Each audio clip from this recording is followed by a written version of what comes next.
పత్రిక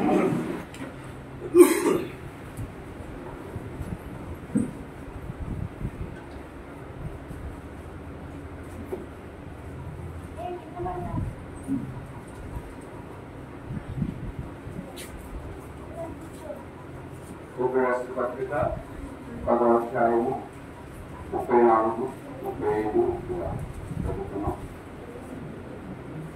ఏలయనగా మీరు ఖైదీలో ఉన్న వారిని కరుణించి మీకు మరి శ్రేష్టమైనది స్థిరమైనదైన స్వాస్థ్యముందని ఎరిగి మీ ఆస్తి కోల్పోవటకు సంతోషముగా ఒప్పుకుంటుంది. కాబట్టి మీ ధైర్యమును విడిచిపెట్టకుడి, దానికి ప్రతిఫలంగా గొప్ప బహుమానము కలుగు. మీరు దేవుని చిత్తమును నెరవేర్చిన వారే వాగ్దానం పొందు నిమిత్తము మీకు ఓర్మి అవసరమై ఉన్నది. ఇక కాలము బహు కొంచెముగా ఉన్నది. వచ్చుచున్నవాడు ఆలస్యము చేయక వచ్చును. నా ఎదుట నీతిమంతుడైన వాడు విశ్వాసం మూలంగా జీవించును గాని అతను వెనుక తీసిన ఎడల అతను యందు నా ఆత్మ సంతోషం ఉండదు. అయితే మనం నశించుటకు వెనుక తీయని వారము కాము గాని ఆత్మను రక్షించుటకు విశ్వాసం కలిగిన వారమై ఉన్నాము. చిన్న ప్రార్థన. కృపగలిగిన తండ్రి యేసుక్రీస్తు ప్రభువా, ఈ పరిశుద్ధ నామానికి స్తోత్రములు వందనములు నాయన. అనుకోని బలహీనని మట్టి వారిని ఎన్నిక లేని సామాన్ని కృపచేత జ్ఞాపకం చేస్తూ ప్రభా అయినా ఈ ఉదయకాల ఆరాధన కోరికలో ప్రభా నీ ఆత్మ చేత వినియోగించండి. ప్రభా నీ ఆత్మ ద్వారా మాకు వాక్యాన్ని అందించండి. ప్రభా ఈ వాక్యాన్ని సొంత తగ్గుమలాలని కనుక ఈ వాక్యకు బయలుపాటు వాక్య ప్రత్యక్షత పరిశుద్ధ అభిషేకం కూడా అమలు తెచ్చింది. ఈ చిన్న సమాజానికి ఏది అవసరమో వెలిగిన వాడు కనుక నేను ప్రస్తుతిగా అందరితో మాట్లాడాల్సిన ప్రతి మాట మా జీవితాల్లో ప్రభా కాల్చి కలగచేయండి. ఏ ఒక్క మాట పోకున్నట్టుగా ప్రతి మాట మా జీవితాల్లో వాస్తవం కలిగి సహాయం చేయండి. చిన్న మందిని జ్ఞాపకం చేసుకుని మాట్లాడమని బలపరచమని ప్రభావ నీకే చెల్లిస్తూ ప్రభావ నామమున ప్రార్థించండి.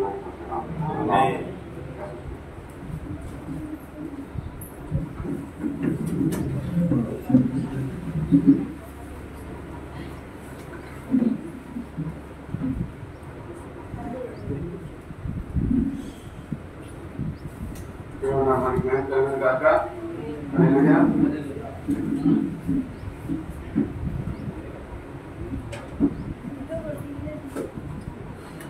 పాత నేపథ్యంలో భక్తులు ఏలియా కానీ మోషే కానీ అబ్రహాము కానీ మరి వీరెవరో కూడా చాలా గొప్ప భక్తులు అయి ఉన్నారు. వీళ్ళు మరి ఆ కాలంలో దేవునితో మీరు మాట్లాడిన వారు అయి ఉన్నారు. దేవునితో సన్నిహితమైన సంబంధాలు కలిగిన వారు అయి ఉన్నారు. మరి మోషే కానీ ఏలియా కానీ అబ్రహాము కానీ దేవునితో వాళ్ళు మాట్లాడిన అనుభవాలు వాళ్ళకు ఉన్నాయి. మన నిజంగా ప్రేమ దేవుని ద్వారా మరి అటువంటి అనుభవం కలిగిన వారు వాళ్ళ నోటి వంతు వచ్చిన సమాధానం ఏంటంటే మరి దేవుడు వారిని అడిగారట, వాళ్ళకి మీరు ఏ కాలంలో ఉండడానికి ఇష్టపడుతున్నారు అంటే వారున్న కాలంలో ఉండడానికి వారు ఇష్టపడలేదు, కానీ వారు ఈ కాలంలో ఉండాలని ఇష్టపడ్డారంటే దేవుడు మనకి మేమకరమైన కాదు. మన నిజంగా మరి ఈ కాలంలో వారు ఉండడానికి దేవుడు నిజంగా వారిని కోరుకున్నారట. ప్రభావ మేము ఈ కాలంలో ఉండడానికి ఇష్టపడుతున్నాము అని కోరుకున్నాం. ఎందుకు మరి ఈ కాలంలో ఉండడానికి వారు ఇష్టపడుతున్నారంటే దేవుడారా మన నిజంగా మరి ఈ కాలంలో ఉన్న వారిని మనం అడుగుతుంటే ఈ కాలంలో ఉన్నవారు వాళ్ళు భయపడుతున్నారట ఈ కాలం గురించి. ఎందుకంటే దేవుని ద్వారా మరి కాలంలో మరి అనేకమైన దురాత్మ సమూహము, మరి 20 కోట్ల దురాత్మ సమూహము మరి నిజంగా భూమి మీద విడిచిపెట్టబడి ఉన్నాయి కనుక మరి నిజంగా వారిలో అవి ఎక్కడున్నాయి అంటే మనుషుల్లోనే ఉన్నాయి కనుక మరి మనుషుల్లో ఉన్న ఆ ఆత్మలు ఏం చేస్తున్నాయి అంటే వాటి కోరికలను తీసుకుంటూ ఉన్నాయి. ఆమె దేవుడు మనకి మేము కలిగిన అందుకనే దేవుడు చాలా మంది ఏర్పరచబడిన వారు సైతము మోసగించబడతారని దేవుడు వాక్యం సెలవిస్తోంది. ఎందుకంటే దేవుడు ద్వారా మన దేవుడు ఈ కాలంలో మరి ఎటువంటి కాలం చెప్పి ఉన్నాడో అలాగే అంతగా భయంకరమైన కాలం కూడా అయి ఉన్నది. అందుకనే దేవుడు ద్వారా మరి ఆయన అంత భయంకరమైన కాలం అయినప్పటికీ కూడా మరి ఆ కాలంలో భక్తులు అడుగుతున్నారు, మేము ఈ కాలంలో ఉండాలని ఇష్టపడుతున్నామని. ఎందుకంటే దేవుడు అంతగా దేవుడితో సన్నిహితంగా మాట్లాడినప్పటికీ కూడా మరి దేవుడితో ముఖాముఖిగా మాట్లాడిన అనుభవాలు ఉన్నప్పటికీ కూడా మరి నిజంగా వారు ఈ కాలంలో ఉండాలని కోరుకుంటున్నారు. ఎందుకంటే వారికి ఇవ్వబడిన కాలంలో వారికి ఇవ్వబడిన ఆత్మ మోతాదు కొంచెమే, అది పరిమితి కలిగింది. అయితే ఈ కాలంలో అయితే దేవుని ఆత్మ పరిమితి లేనిది, నిజంగా పరిపూర్ణమైన ఆత్మ సంపూర్ణంగా దేవుడు ఆ దశలో దేవుడు కుమ్మరింప చేస్తూ ఉన్నాడు. దేవుడు నామానికి మేము కలిగిన కాక. మరి దైవత్వం యొక్క సర్వ సంపూర్ణత క్రీస్తులో ఏ విధంగా అయితే కుమ్మరించబడి ఉన్నదో, మరి అలాగే ఈ కాలంలో కూడా వధువులో సంపూర్ణంగా దేవుడు తన ఆత్మను కుమ్మరింప చేస్తూ ఉన్నాడు. అయితే ప్రేమ దేవుడు పెట్టారా, మరి గొర్రెల యొక్క మేకలకు కోడి యొక్క రక్తం ఉన్న వారు మరి దేవుడితో అంత సన్నిహితంగా వారు జీవించినట్లయితే, మరి ఈ కాలంలో సంపూర్ణంగా మరి క్రీస్తు యొక్క రక్తం కింద ఉన్న మనము ఆరాధిస్తున్న మనము, మరి ఆయన ద్వారా రక్తం ద్వారా విమోచించబడిన మనం ఇంకెంతగా దేవుడితో సమీపంగా ఉండాలి, సన్నిహితంగా ఉండాలి అనేది నిజంగా మన భక్తి జీవితాన్ని గుమ్రం చేసుకోవాల్సిన వారమై ఉన్నాము. ఆమె మన విశ్వాసాన్ని ఇక్కడ కూడా వృద్ధిపరచుకోవాల్సిన వారమై ఉన్నాము. అయితే మేము దేవుడు దినదినము మన విశ్వాసము కానీ మన భక్తి కానీ మరి పెరగాలి కానీ ఎంత మాత్రము తగ్గిపోకూడదు. ఎందుకంటే ప్రేమ దేవుడు మరి చివరి కాలంలో కనుక మరి మన భక్తి జీవితము మరి చల్లబడిపోతూ ఉన్నది, చెప్పబడిపోతున్నది, తగ్గిపోతుంది. దినదినము కూడా మన ఆత్మీయ జీవితానికి ఇవ్వవలసిన ప్రాధాన్యత మనం ఇవ్వలేక మన భౌతిక జీవితానికి ఎక్కువ మనం ప్రాధాన్యత ఆలోచిస్తూ ఉన్నాం. ఆమె మరి నిజంగా మన బుధవారం అక్కడ మరి సహోదరుడు మన సత్యనారాయణ గారు గృహం ముందు మన చక్కటి వాక్యం మనం విన్నాం. ఎందుకంటే దేవుడు విశ్వాసం అనేది మరి నిజంగా అది ఎక్కడి నుంచో రాదు కానీ, ఏదో మనం ప్రార్థించడం వల్ల కానీ, ఉపవాస ప్రార్థన చేయడం వల్ల కానీ, లేకపోతే ఒక 40 రోజులు ఉపవాసం ఉండి మన విశ్వాసం సంపాదించుకోవడం వల్ల వచ్చే విశ్వాసం కాదు. కానీ విశ్వాసం అనేది ఆల్రెడీ మనలోనే ఉందని వ్యవస్థ.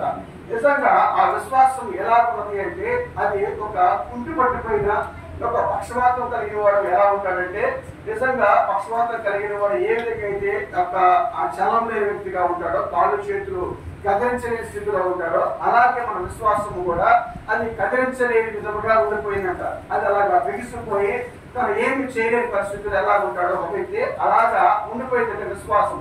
అయితే ప్రేమ దేవుడు ఎందువల్ల అలాగ అయ్యింది అంటే, నిజం ప్రేమ దేవుడు మరి దేవుడు సమస్తం కూడా కలవడంలో ఆయన చేసి ముగించి ఉన్నాడు కదా. మరి మనము కోల్పోయిన సమస్తాన్ని తిరిగి ఇవ్వడం కొరకే కదా యేసు ప్రభువు మరలా మన మధ్య తిరిగి వచ్చి ఉన్నాడు. అయితే దేవుడు ఆయన చేసిన ప్రతి కార్యము సంపూర్ణంగా జరిగించి తన పనిని ముగించుకుని వెళ్ళిపోయాడు. అయితే దేవుడు ఆయన చేసిన కార్యం ముందు పరిపూర్ణ విశ్వాసం మనకి లేకుండా పోయి ఉన్నది. అందుకే దేవుడు పరిపూర్ణ విశ్వాసం మనం ఎప్పుడైతే కలిగి ఉంటామో మనం ప్రతిదాన్ని కూడా జయించడానికి, ప్రతిదాన్ని కూడా ఓడించడానికి దేవుడు శక్తి సంపన్నుడై ఉన్నాడు ఆయన. అయితే దేవుడు అయితే మనము జయించలేకపోవడం గల కారణం ఏమిటంటే, మనము ఆత్మీయ మతుమరుపులో ఉన్నాము అంటున్నాడు. అయితే ఆత్మీయ మతుమరుపు ఎలా వచ్చింది అంటే దేవుడు భౌతిక సంబంధమైన భౌతిక సంబంధ అవసరంతోనూ, మరి కుటుంబ సమస్యలతోనూ, మరి వ్యక్తిగత సమస్యలతోనూ, అనేకమైన కుటుంబ బాంధవ్యంలోనూ ఇవన్నీ మనము ఏం చేసినట్ట మనకి ఆత్మీయ మతుమరుపు తీసుకొచ్చినట్టు దేవుడు. చాలా మంది ఏం చేస్తారంటే, నేను నా కుటుంబం అంటారు, నా వ్యక్తిగత జీవితం అంటారు, అలాగే నా కుటుంబ సమస్యలు అంటారు, అలాగే దేవుడు నా ఉద్యోగ సమస్యలు అంటారు. వీటన్నిటి చేత ఏమైపోయిందంటే, దేవుడు నీ కొరకు చేసిన కార్యం ముందు విశ్వాసం నువ్వు లేకుండా పోయింది. అయితే దేవుడు ఏ కార్యమైతే నీ కొరకు చేయదలిచి ఉన్నాడో, మన నిజంగా నువ్వు ఏమై ఉన్నావో, ఎక్కడి నుంచి వచ్చావో, ఎక్కడికి వెళ్ళబోతున్నావో, అసలు ఏం కలిగి ఉన్నావో, దేవుడు అసలు ఎందుకు విమోచించాడు నిన్ను, అసలు విమోచించడానికి కారణం ఏమిటి, అసలు ఎందుకు ఆయన నీ కోసం ప్రాయశ్చిత్తం చేశాడు, ఈ కార్యం అన్ని కూడా మనం మర్చిపోయామని చెప్పేసి ప్రవక్త చెప్తున్నాడు. దేవుడు ఎందుకు మర్చిపోయావు అంటే, ఈ జీవన శైలిలో పడిపోయి సమస్తం కూడా కోల్పోయామంటున్నాడు ఆయన. అయితే దేవుడు నువ్వు నిజంగా గొర్రెపిల్ల జీవగ్రంథంలో ఎవరి పేరైతే లిఖించబడి ఉన్నారో, నిజంగా వారు ఎంత మాత్రం కూడా తన చేయి తలపెట్టిన పని తను నిజంగా దేనికోసమైతే ఆ వ్యక్తి పంపించబడి ఉన్నాడో, నిజంగా ఆ వ్యక్తికి అది బయలుపరచక మానదు. నిజంగా ఏ వ్యక్తికి అయితే బయలుపరచబడుతుందో అతను నిశ్చితంగా గొర్రెపిల్ల జీవగ్రంథంలో ఉన్నాడని అర్థము. అయితే బయలుపరచబడుతున్న వ్యక్తి ఎలా ఉంటాడంటే, ఎప్పుడు లాగా అతను జీవించలే కానీ తన భక్తి జీవితము రోజు రోజుకి తన విశ్వాసము రోజు రోజుకి నిజంగా తన దేవునితో సహవాసం రోజు రోజుకి ఏమవుతుందంట, అది వృద్ధి పొందుతూ ఉంటుందట. ఎవరికైతే దేవుడి గురించిన బయలుపాటు ఎవరైతే కలిగి ఉన్నారో, దేవుడి గురించిన ఆలోచన ఎవరైతే కలిగి ఉన్నారో, దేవుడి గురించిన ప్రణాళిక ఎవరైతే కలిగి ఉన్నారో, తన వ్యక్తిగత బయలుపాటు, తన వ్యక్తిగత ప్రత్యక్షతలో నిజంగా దేవుడు అతను అనుగ్రహ చేస్తూ ఉంటాడు అతనికి. ఆమె దేవుడి నామానికి మహిమ కలిగారు కాక. అందుకే ప్రేమ దేవుడు బిడ్డరా, మరి ఆ కాలంలో భక్తులు కూర్చున్నారు, మేము ఈ కాలంలో ఉండాలని కోరుకుంటున్నామని. అయితే ఆ కాలంలో ప్రేమ దేవుడు బిడ్డరా, వారు చేసిన భక్తి జీవితం ఈ కాలంలో మనము 1% కూడా మనం చేయట్లేదంట. ఆ కాలంలో వారు చేసిన భక్తి జీవితం నిజంగా గొర్రెలు మేకలు కోళ్ళ కింద ఉన్న రక్తం కింద ఉన్న వారే అంత భక్తి జీవితం చేసినప్పుడు, మరి నిజంగా దేవుడు అంత సహవాసం మరి కలిగి ఉన్నప్పుడు, మరి ఈ కాలంలో మనం ఎందుకు మరి యేసుక్రీస్తుగా పరిపూర్ణ రక్తము మన కొరకు చిందించబడినప్పటికీ కూడా మనం ఎందుకు ఆ భక్తి జీవితం మనం జీవించలేకపోతున్నాం? వారు కలిగి ఉన్న భక్తి జీవితంలో 1% కూడా మనం కలిగినే ఉంటాం, 1% కూడా మనం కలిగలేము. అందుకనే ప్రేమ దేవుడు ప్రాణ గ్రంథము క్షమించిన హెబ్రీ రాసిన పత్రిక 11వ అధ్యాయంలో మరి వారి భక్తి జీవితాన్ని చూసి ఇంకా దేవుడు ఇక్కడ చాలా చక్కగా మాట్లాడుతూ ఉన్నాడు. చూడండి,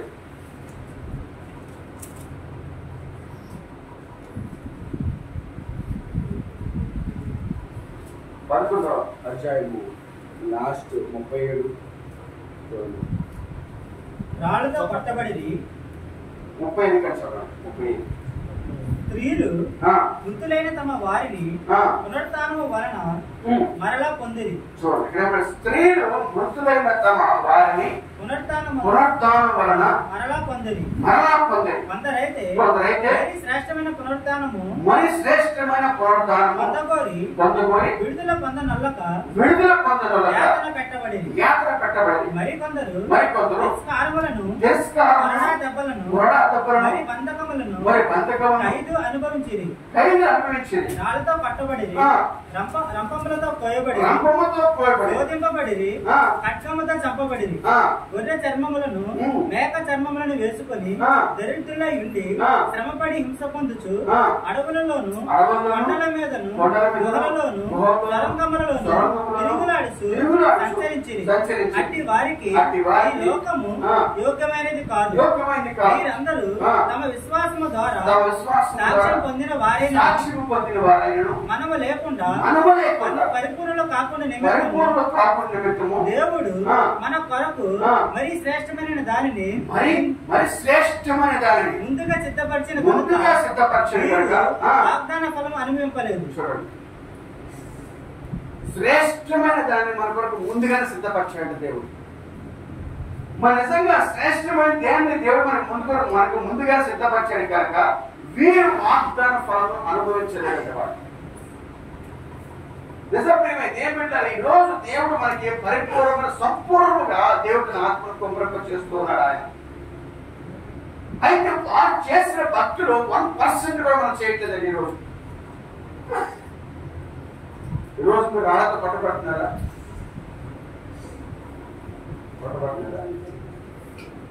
మరి గురి చర్మం తప్పుకుంటున్నారా? మేక చర్మం తప్పుకుంటున్నారా? మంచి మంచి వస్త్రాలు వాళ్ళు సొరంగాల్లో నివాసం చేశారట, గృహంలో నివాసం చేశారట, గుడిసెల్లో ఉన్నారట. అటువంటి వాటిలో వాళ్ళు నివాసం చేసి దేవుడితో అంత భక్తి జీవితాన్ని చేస్తే ఈరోజు ఏ వ్యక్తి అని ఎక్కడండి నేను రాత్రి ప్రభుత్వం మాట్లాడాను అంటే మీకు ఎలా ఉంటుంది? ఒక వ్యక్తి వచ్చేసి మీ మధ్య ఒక వ్యక్తి సాక్ష్యం చెప్తున్నాడు, రాత్రి ప్రభుత్వం నేను ముఖాముఖిగా మాట్లాడానండి అంటే ఎలా ఉంటుంది?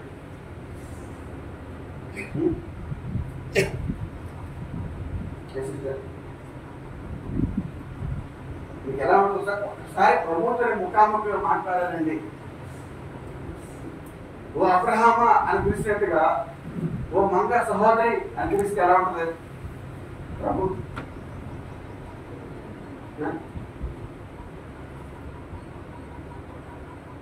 నమ్మగలుగుతారా? లేకపోతే ఇది వెలుగు దోత అన్నట్టుగా తక్కువ పోంటారా?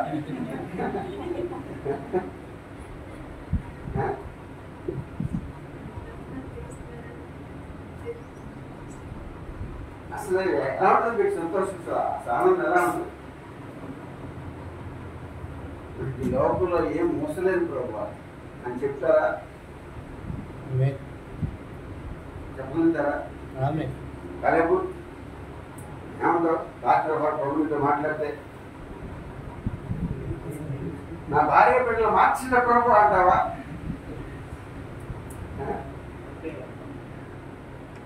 దేవుని స్తోత్రం. హల్లెలూయా.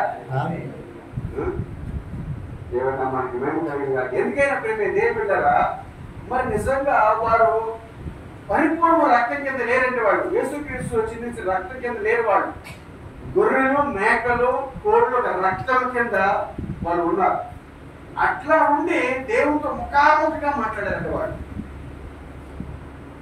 అబ్రహాం మాట్లాడాడు, మోషే మాట్లాడాడు, ఏలియా మాట్లాడాడు.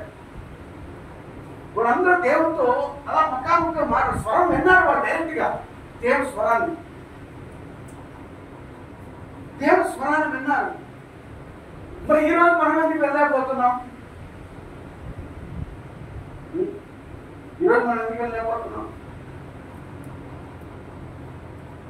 ఎందుకంటే వారికి అంత బిజీ షెడ్యూల్ లేదండి.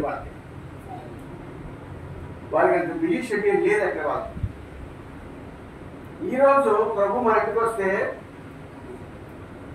ఆ గుమ్మానికి వస్తే ఏమంటావంటే, అమ్మ ప్రభు అమ్మ నేనంటే ఉంటే కూర్చోయాలి, కొంచెం నాకు ఆ పనులు ఆ పనులు ఈ పనులు ఆ పనులు అని చెప్పేసి ఆయన అటు నుంచి పెట్టేసి మనం అన్ని పనులు చేసుకొని వచ్చారు.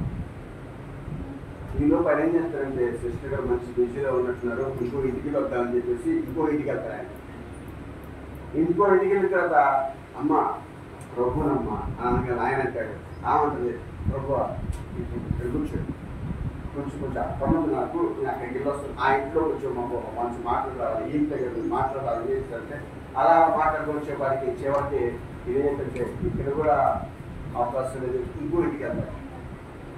అలా ప్రతి ఇంటికి వెళ్తూనే ఉంటున్నాడు ఆయన. కానీ ఎవ్వరూ కూడా ఆయన్ని పట్టించుకునే స్థితిలో లేదు. మరో గారు అంటారు, నాకు కొంచెం టైం అయిందయ్యా, పొద్దున్నే 6:30కి వెళ్ళిపోవాలి, ఇంకొచ్చేమండి అయ్యా, కొంచెం మధ్యాహ్నం వస్తే బాగుంటుంది కదా, కొంచెం మాట్లాడేవాడిని.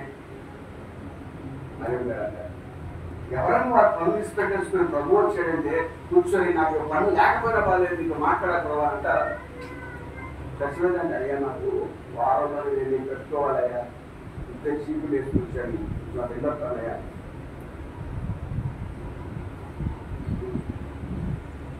అంటారా? ప్రభు మీ ఇంటికి వస్తే మీరు అదే మాట ఏంటి? కూర్చోబెట్టి చక్కగా మాట్లాడతారా? ప్రభుతో చేసి మాట్లాడతారా? మాట్లాడతారా? నా పిల్లలు వెళ్ళారయ్యా, చూసుకోండియ్యా, తీసుకున్నాను, మా అబ్బాయి వెళ్తున్నాడు నా మాట అంటారా? పిల్లలంటే ఏంటంటే ఆయన చూసుకుంటే ప్రభు అయినా ఇంటికి వస్తే నా పిల్లలు చూసుకున్నాడు ఆయన విశ్వాసం వస్తుందా, లేకపోతే నా పిల్లలకి ఎక్కువ వాళ్ళు విశ్వాసం అంటారా? ఎందుకంటే అంత మన మైండ్ సెట్ అలా ఉండిపోయింది. ప్రభు మీద కేంద్రీకృతం లేదు మనకి. మన మైండ్ సెట్ అలా ఉండిపోయింది. ధర్మరాజు అడిగిన అలాగే చెప్తాడు, అయ్యా నాకు చాలా ఆఫీస్ వర్క్ ఉండిపోయింది, రాత్రి చాలా పెండింగ్ ఉండిపోయింది, నేను ఇన్స్పెక్ట్ వచ్చాను, ఇది పూర్తి చేయని వాయి అంటాడు ధర్మరాజు. అయితే ధర్మరాజు కొంచెం సూర్యుడితో మాట్లాడాలి, పర్సనల్గా కొంచెం కూర్చోవా అంటే అదే మా సార్ ఏమన్నా అంటాడు, నా ఉద్యోగం మీకు అంటాడేమో.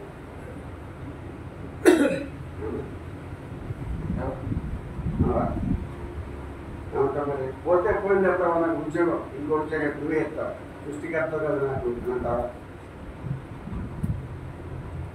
అలా ఉంటుంది. కొంతమంది ఏం చేస్తారంటే ప్రభా కూర్చొని కూర్చొని నా ఫ్రెండ్స్తో బిర్యానీ పార్టీ చేసుకున్నట్టు అంటారు. ఇప్పుడే ఒక బకెట్ తెచ్చుకుని పెట్టుకున్నాం ప్రభా, ఈ బకెట్ పూర్తి చేయాలి మేము, అవునా?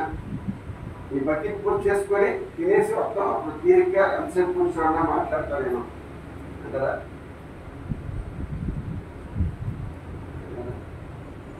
ఇలా ఉండిపోయింది వాళ్ళ మనసు, వాళ్ళ మైండ్ సెట్ ఏంటంటే ఇలా ఉండిపోయింది. ఎప్పటికి వాళ్ళు ఉండిపోయారు అలాగా. ఇది ఏంటి ఉద్యోగం పని కుటుంబ సమస్యలు అలా ఉండిపోయింది. ప్రభుత్వం మాట్లాడే తీరిక కానీ ఆసక్తి కానీ ఎవరికి లేదు. వారు చూసారంటే ఎక్కడున్నారు, రాళ్ళతో కొట్టబడ్డారట, రంపాలతో పోయబడ్డారట, మేక చర్మం గుర్రె చర్మం కప్పుకొని చక్కగా ప్రభుత్వం మాట్లాడుతున్నారు. కానీ ఈరోజు మనకి అన్ని వస్త్రాలు ఇచ్చినా కానీ కూడా చక్కగా వస్త్రాలు ఇచ్చాడు, మన చక్కని పిల్లల్ని ఇచ్చాడు, మరి ఎటువంటి శ్రమ లేకుండా ఎటువంటి ఇబ్బంది లేకుండా 5 ఏళ్ళు నోట్లోకి వెళ్తానే ఉన్నాయి మనకి. అయినా అది కూడా ప్రభుత్వం మాట్లాడి తీర్పు మనకి లేకుండా పోయింది. ఆదివారం సాయంత్రం కమ్యూనిస్ట్ సర్వీస్ ఉందని చెప్పి మర్చిపోయారు కూడా, ప్రార్థన చేసుకోవడానికి రాలేకపోతున్నారు. అంటే మనం ఎంత తిరిగి ఉండిపోయండి. నెలకు ఒకసారి శనివారం వచ్చి ఫాస్టింగ్ ఉండి మరి ఆదివారం కమ్యూనిస్ట్ సర్వీస్లో పాల్గొని పొందాలి, నా ఆత్మీయ జీవితం బలపరుచుకోవాలి అన్న ఆలోచన ఎవరికైనా ఉంటుందా? ఒక్కరికన్నా. మీరు మధ్యాహ్నం వచ్చేదో ప్రార్థన చేసుకుంటారు అనుకుంటే ఆ ట్రైన్ ఏమో ఫస్ట్ ఏమో 1 గంట లేట్ అన్నాడు, తర్వాత 2 గంటలు లేట్, తర్వాత 3 గంటలు లేట్, తర్వాత 4 గంటలు లేట్, తర్వాత 5 గంటలు లేట్ ఇచ్చేస్తున్నారు ట్రైన్. మధ్యాహ్నం 1:30కి రావాల్సిన ట్రైన్ సాయంత్రం 7 గంటలకు వచ్చింది. కూర్చొని తీకేసింది 18 గంటలు. ఇక్కడికి వచ్చి నేను ప్రార్థన చేసుకుంటారని ఆసక్తి ఉంటే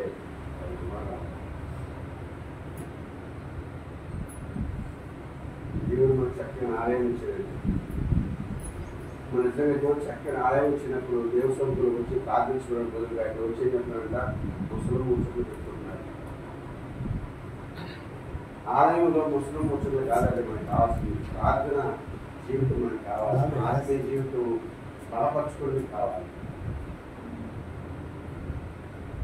నేను ఏకోసం చెప్తున్నాను.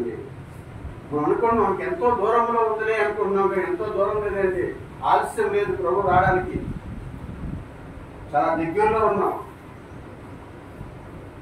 అందుకనే మరి వారికంటే కూడా దేవుడు అంటున్నాడు ఈ కాలంలో మీరు చాలా శ్రేష్ఠులు అన్నారు. కానీ ఆ మోషే మరి ఆ ఏలియా అబ్రాహాము దేవునితో మాట్లాడిన వారి ముఖాముఖిగా దేవుని స్వరాన్ని వినవాళ్ళే వాళ్ళంతా ఈరోజు మన అందరి కోసం ఎదురు చూస్తున్నారు. మనం లేకుండా వారికి పరిపూర్ణత లేదండి, మనం లేకుండా వారు సంపూర్ణ కారు వాళ్ళు, మన కోసమే వారు ఎదురు చూస్తున్నారంట.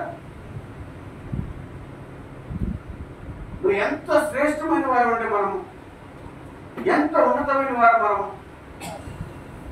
వాళ్ళే ఈ కాలంలో ఉండాలని కోరుకుంటున్నారు. వారికి లేదా ధన్యత దేవుడు నీకు నాకు మనందరికీ ఇచ్చాడు. కాలంలో ఉండడానికి ఇంత గొప్ప వర్తమానాన్ని ఇచ్చాడు, ఇంత గొప్ప బయలుపాటు మనకి ఇచ్చాడు. ఏం బిడ్డారా, ఒక అవిశ్వాసం కంటే నిలువెచ్చిన విశ్వాసం మరింత పశ్చాత్తాపడవలసిన. రక్షించబడని ఒక విశ్వాసం కంటే కూడా అవిశ్వాసం కంటే కూడా నిలువెచ్చిన స్థితిలో, అంటే రక్షించబడి చల్లారిపోయి భక్తి జీవితంలో ఉండిపోయిన వ్యక్తి దేవుని సొంతులు మరింతగా పశ్చాత్తాపడాలి. ప్రభా నా ఆత్మీయ జీవితాన్ని ముమ్మరం చేయడు ప్రభా, నేను పైకి మాత్రమే భక్తిగా ఉన్నాను కానీ ప్రభా నేను శక్తి లేని వాడిగా ఉన్నాను ప్రభా, నాలో ఆ శక్తి లేదు ప్రభా అని దేవుని సముఖంలో మనకి కన్నీరు విడిచి ప్రార్థించవలసిన వారు ఉన్నాం. కానీ ఈ రోజు మనకు ఆ కన్నీరు మనకి ఎందుకు రావట్లేదంటే, ఎందుకు మనకి ఆ లోపల ఆ భయము, ఆ దాహము, ఆ దప్పిక మనం ఎందుకు కలగట్లేదు అంటే మేము దేవుళ్ళారా దేవుడి సముఖంలో సన్నిహితంగా రాలేకపోతున్నాము, దేవుడి సన్నిధిలోకి రాలేకపోతున్నాం. మేము దేవుళ్ళారా ప్రవక్త చెబుతున్నారు, నిజముగా ఎప్పుడైతే నీ దేవుడి సముఖంలోకి వస్తున్నావంటే, దేవుడి సన్నిధిలోకి వస్తున్నావంటే వెంటనే నువ్వు ఒప్పించబడతావంట. నువ్వు దేవుడి సముఖంలోకి వచ్చినప్పుడు నీ హృదయం మౌనంగా ఉండదు, ఎందుకంటే దేవుడి సన్నిధి నిన్ను ఆవరించినప్పుడు వెంటనే దేవుడి సముఖంలో సాష్టాంగ పడతావు. ప్రభువా నేను పాపిని ప్రభువా, ప్రభువా నేను బలహీనుడు ప్రభువా, ప్రభువా నిజంగా నేను అయోగ్యుడు ప్రభువా అని ఎమ్మటనే సాగిన పడతావు. నిజంగా ఎంతమంది మేము దేవుడు నా గృహాలకి ప్రభు వస్తే నిజంగా ఎవరైనా స్థానం ఇస్తారో అంటే, ప్రభు వస్తే మామూలుగా ఉండదండి. ప్రభు వస్తే ప్రభు సన్నిధి అక్కడ ఉంటుంది. ప్రభు సన్నిధిని ఎప్పుడైతే తాకిందో వెంటనే సాష్టాంగ పడిపోతావు. కానీ నువ్వు అటు వెళ్ళవు, ఇటు వెళ్ళవు, ఇటు వెళ్ళవు, అటు వెళ్ళవు. ప్రభు సముఖంలో రాగా వెంటనే ఆయన పాదాలపై పడిపోయి, ప్రభు నా ఇంటికి వచ్చిన యోగ్యుని కాను ప్రభు, యోగ్యురాలు కాను ప్రభు, పాపిని ప్రభు, అనేకమైన సార్లు ప్రభు బలహీనగా ఉన్నాను ప్రభా, నా ఆత్మీయ జీవితం కోల్పోయాను ప్రభా, భక్తి జీవితాన్ని కోల్పోయాను ప్రభా అని సాష్టాంగ పడి నన్ను క్షమించాడు ప్రభా అని పశ్చాత్తాపడుతూ ఉంటాం, కన్నీరు విడుస్తూ ఉంటాం. ఇప్పుడు అలాగా మీ గృహాలు అర్పించట్లేదండి. మీకు దేవుని సముఖంలో ప్రార్థించేటప్పుడు అలాగా ప్రభాని ప్రార్థన ప్రభా, నన్ను క్షమించిన ప్రభా, నాకు భక్తి జీవితాన్ని ఎక్కువపడ్డ ప్రభా అని సాష్టాంగపడి ప్రార్థన చేస్తున్నారా? కన్నీరు విడిచి ఎందుకు రావట్లేదంటే ప్రభు అక్కడ లేరు కాబట్టి, ప్రభు సన్నిధి అక్కడ లేరు కాబట్టి మీరు పశ్చాత్తాపడలేకపోతున్నారు.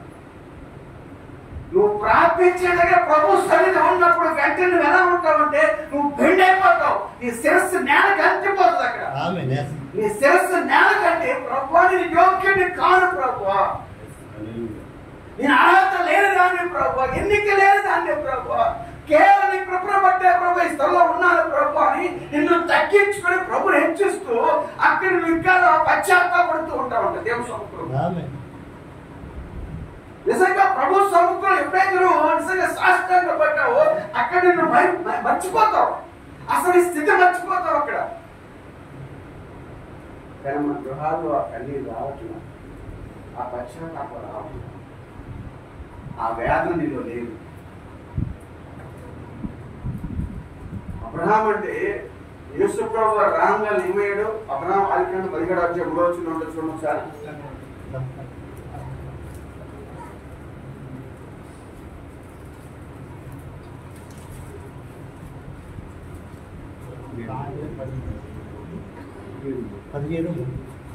అబ్రహాము సాగిలు పడి ఉండగా అబ్రహాము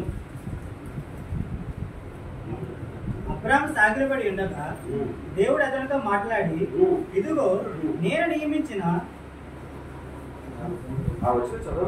నా నిబంధన నీతో చేసి ఉన్నాను, నీవు అనేక జనములకు తండ్రి అగుదువు.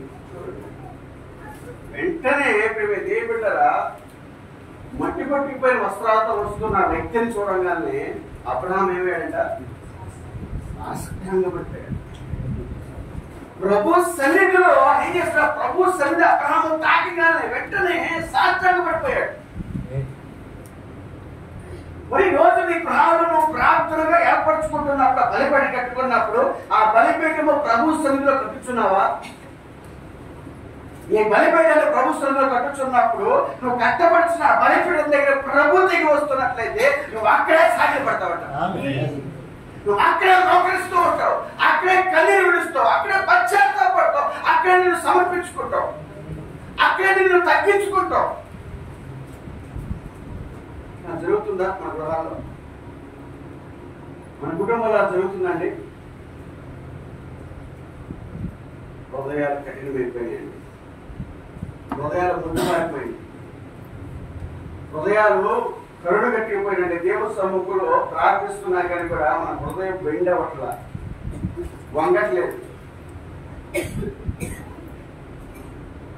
మనం అనుకుంటున్నాం, మనం ప్రార్థిస్తున్నాం కదా, వాక్యం చదువుతున్నాం కదా అనుకుంటున్నాం, కానీ ప్రభు సన్నిధిలో చదువుతున్నావా వాక్యాన్ని?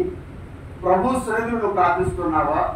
నువ్వు కట్టుకున్న బలిపీఠ దగ్గర ప్రభు వస్తున్నాడు అక్కడికి, ఆ బలిపీఠలో ప్రభు సన్నిధి ఉన్నదా అక్కడ? నువ్వు ఆలోచన చేయగలుగుతున్నావా?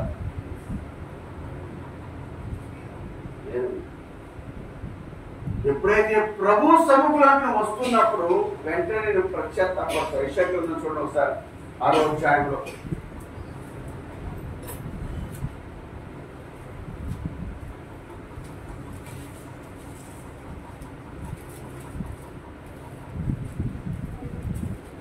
రాజైన ఉజ్జియా మృత్యునందిన సంవత్సరమున అత్యున్నతమైన సింహాసనమునందు ప్రభు ఆశీనుడై ఉండగా నేను సూచించిని. ఆయన చొక్కాయి అంచులు దేవాలయం నిండుకొనెను. ఆయనకు పైగా శరాపులు విరిచి ఉండిరి. ఒక్కొక్కరికి 6 రెక్కలుండెను. ప్రతివాడు 2 రెక్కలతో తన ముఖమును, 2 తన కాళ్ళను కప్పుకొనుచు 2తో ఎగురుచుండెను. వారు సైన్యములకు అధిపతి యెహోవా పరిశుద్ధుడు, పరిశుద్ధుడు, పరిశుద్ధుడు, సర్వలోకము ఆయన మహిమతో నిండి ఉన్నదని గొప్ప స్వరముతో గాన ప్రతిగానము చేయుచుండిరి. వారి కంఠస్వరము వలన గడప కమ్ముల పునాదులు కదులుచు మందిరము ధూమము చేత నిండగా నేను అయ్యో నేను అపవిత్రమైన పెదవులు గలవాడను, అపవిత్రమైన పెదవులు గల జనుల మధ్యలో నివసించువాడను, నేను నశించితిని, రాజును సైన్యముల అధిపతి యెహోవాను నేను కళ్ళారా చూసి అనుకుంటుని. అప్పుడు ఆ శరాపులలో అప్పుడు తాను బలిపీఠం మీద నుండి కాలుతో తీసిన నిప్పును చేత పట్టుకుని నా ఎద్దుకు ఎగిరి వచ్చి నా నోటికి దాన్ని తగిలించి, ఇది నీ పెదవులకు తగిలిన కనుక నీ పాపములకు ప్రాయశ్చిత్తమాయను. నీ పాపం ప్రాయశ్చిత్తమని నీ దోషంలో తొలగిపోయిన అని చూడండి. ఎప్పుడైతే యెషయా దేవుని సముఖంలోకి వెళ్ళిపోయి దేవుని సన్నిధిలోకి వెళ్ళిపోయి ప్రార్థిస్తున్నప్పుడు మరి అది దేవుడు సన్నిధి, అది దేవుడు ప్రసన్న అని గుర్తించాడు. అక్కడ ఆయన ఎలా గుర్తించాడంటే నిజంగా దేవుడి దగ్గర ఏమంటాడు 2వ వచనంలో, ఆయనకు పైగా శరీరములు నిలిచి ఉండేది, ఒక్కొక్కరికి 6 రెక్కలు ఉన్నాయంట. ఆ శరీరములకి ప్రేమ దేవుడారా ఒక్కొక్క జీవికి 6 రెక్కలు ఉన్నాయంట. ఒక 2 రెక్కలతోనేమో వాళ్ళు ఏం చేశారంట, 2 రెక్కలతో ముఖాన్ని కప్పుకున్నారంట, 2 రెక్కలతో కాళ్ళ కప్పుకున్నారంట, 2 రెక్కలతో ఎగురుస్తూ ఉన్నారంట. 6 రెక్కలతో 2 రెక్కల ముఖమును, 2 రెక్కల కాళ్ళను, 2 రెక్కలతో ఎగురుతూ యెహోవా పరిశుద్ధుడు పరిశుద్ధుడు పరిశుద్ధుడు పరిశుద్ధుడు అని గాన ప్రతిగానం చేస్తున్నాయి. ఎవరండి వాళ్ళు? శరములు, పాపము లేని వారు. వాళ్ళు పాపము లేని వారు, పాపం అంటే తెలియని వారు. అటువంటి వారే దేవుని సముఖంలో మరి నిజంగా దేవుని సముఖంలో ఏం చేస్తారంట, దేవుని పరిశుద్ధిని చూడడానికి కూడా అనుమతించబట్టలేదు. దేవదూతలే దేవుని చూడడానికి ఏం చేస్తున్నాయంట, అవి 2 రెక్కలతో మొహం కప్పుకుంటున్నాయట, 2 రెక్కలతో కాళ్ళు కప్పుకుంటూ, 2 రెక్కలతో ఎగుచ్చు పరిశుద్ధులు పరిశుద్ధులు పరిశుద్ధులు ఉంటున్నాయట. ఎందుకంటే దేవాది దేవుని సన్నిధిని చూడలేకపోవచ్చు ఉన్నాయి. నిజంగా పాపము లేని ఆ జీవుడే దేవుని సన్నిధిలో నిలబడలేక తన నిజంగా తన బలహీనతను కప్పుకుంటున్నప్పుడు నిజంగా ఈ రోజు పాపము కలిగిన జీవులు మనం ఇంకెంతగా ఉండాలి. నిజంగా దేవుడు ఆ సిచ్యువేషన్ చూసినట్ట. నిజంగా యెషయా ప్రవక్త ఆ సిచ్యువేషన్ చూసినప్పుడు పాపము లేని ఆ జీవులే దేవుని సన్నిధిలో నిలబడలేక తన రెక్కలతో ముఖాన్ని కప్పుకుంటుండే, ప్రభువును చూపించలేక 2 రెక్కలతో కాళ్ళు కప్పుకుంటున్నాయే, నేను అపభవించిన వాడిని అని చెప్పేసి చూసిగా ఉన్నాయే. ఈ రోజు నేను ఎటువంటి వాడిని ప్రభువా, అపవిత్రమైన జనం మధ్య నివాసం చేస్తున్నాను, అపవిత్రమైన కావాలని జీవిస్తూ ఉన్నాను ప్రభువా అని చెప్పేసి తను తగ్గించుకున్నట్టే వెంటనే పశ్చాత్తాపడుతున్నాడు. ప్రభువా నేను పాపిని, నేను పాపిని, నేను పాపిని, నేను పాపిని ప్రభువా.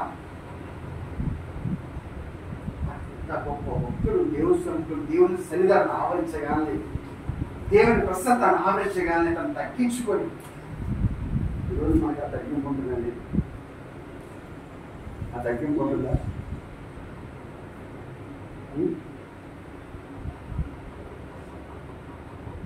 దేవుని సముఖంలో మనం చూస్తున్నప్పుడు తగ్గింపు ఉంటుందా? మీరు గుర్తుపెట్టుకోండి, ఇక్కడి నుంచే మీరు ఫలాలు తీసుకెళ్తారు, ఇక్కడి నుంచే దురాత్మను తీసుకెళ్తారు.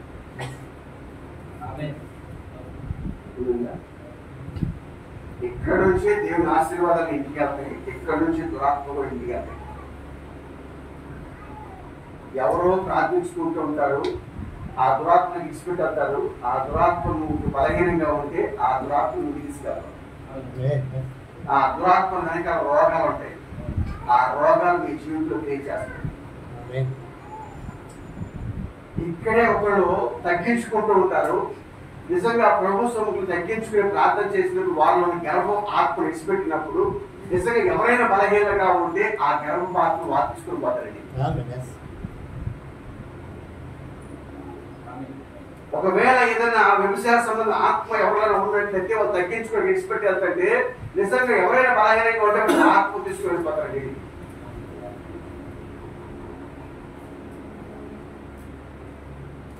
వారిని ఆత్మను పీడిస్తూ ఉంటాయి. దురాత్మ లోపల ఆ శరీర సంబంధమైన ఆ కోరికలు నెరవేర్చుకోవడానికి ఆ వ్యక్తిలో ఉండి నిజంగా ఆ వ్యక్తికి ఆలోచన వస్తూ ఉంటాయి. ఇంకా శరీర సంబంధమైన లేకపోతే వ్యామోహ సంబంధమైన ఈ ఆలోచనలు వాళ్ళకి వస్తూ ఉంటాయి. ఎందుకంటే ఆ దురాత్మ పట్టింది కాదు. ఆ దురాత్మని ప్రేరేపిస్తుంది నాకు. ఎందుకంటే అది నీలో వచ్చే కోరికలు నీవు కాదుగా, నీలో ఉన్న దురాత్మ.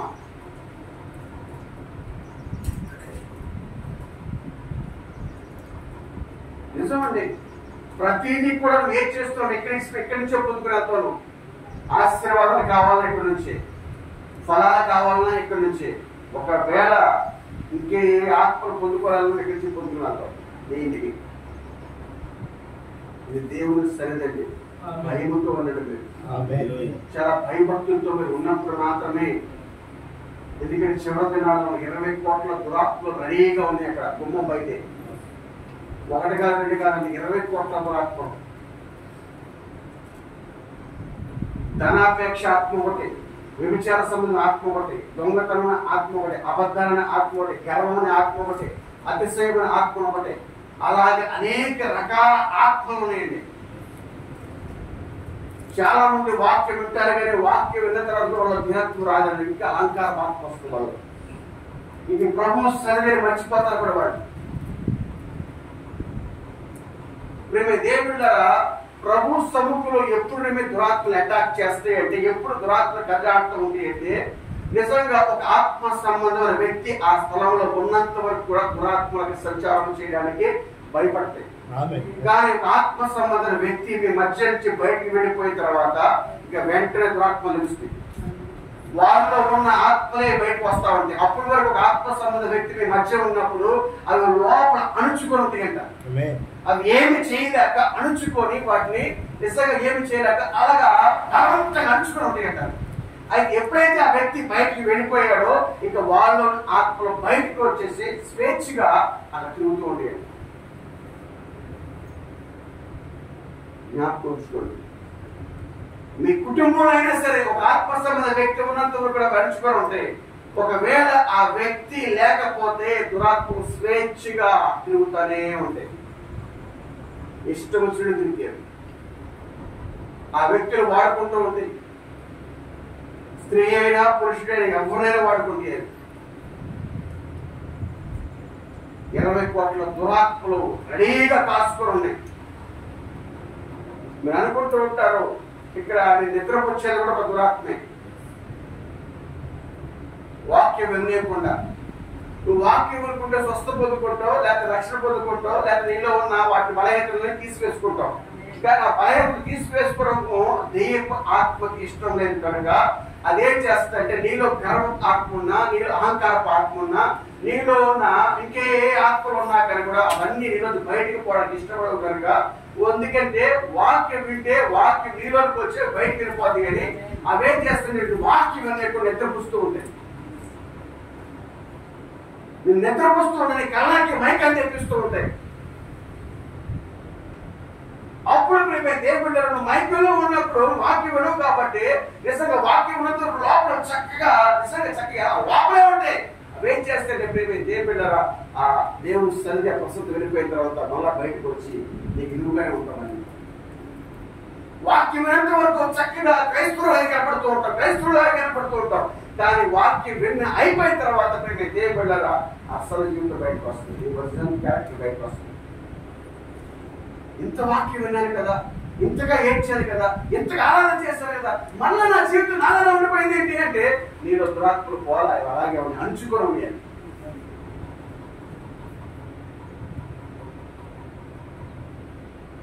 నిజం ప్రేమ దేవుడారా, మనం చివరి కాలంలో ఉన్నాం. నీ భక్తి జీవితాన్ని గురించి నువ్వు పరిశీలన చేసుకో.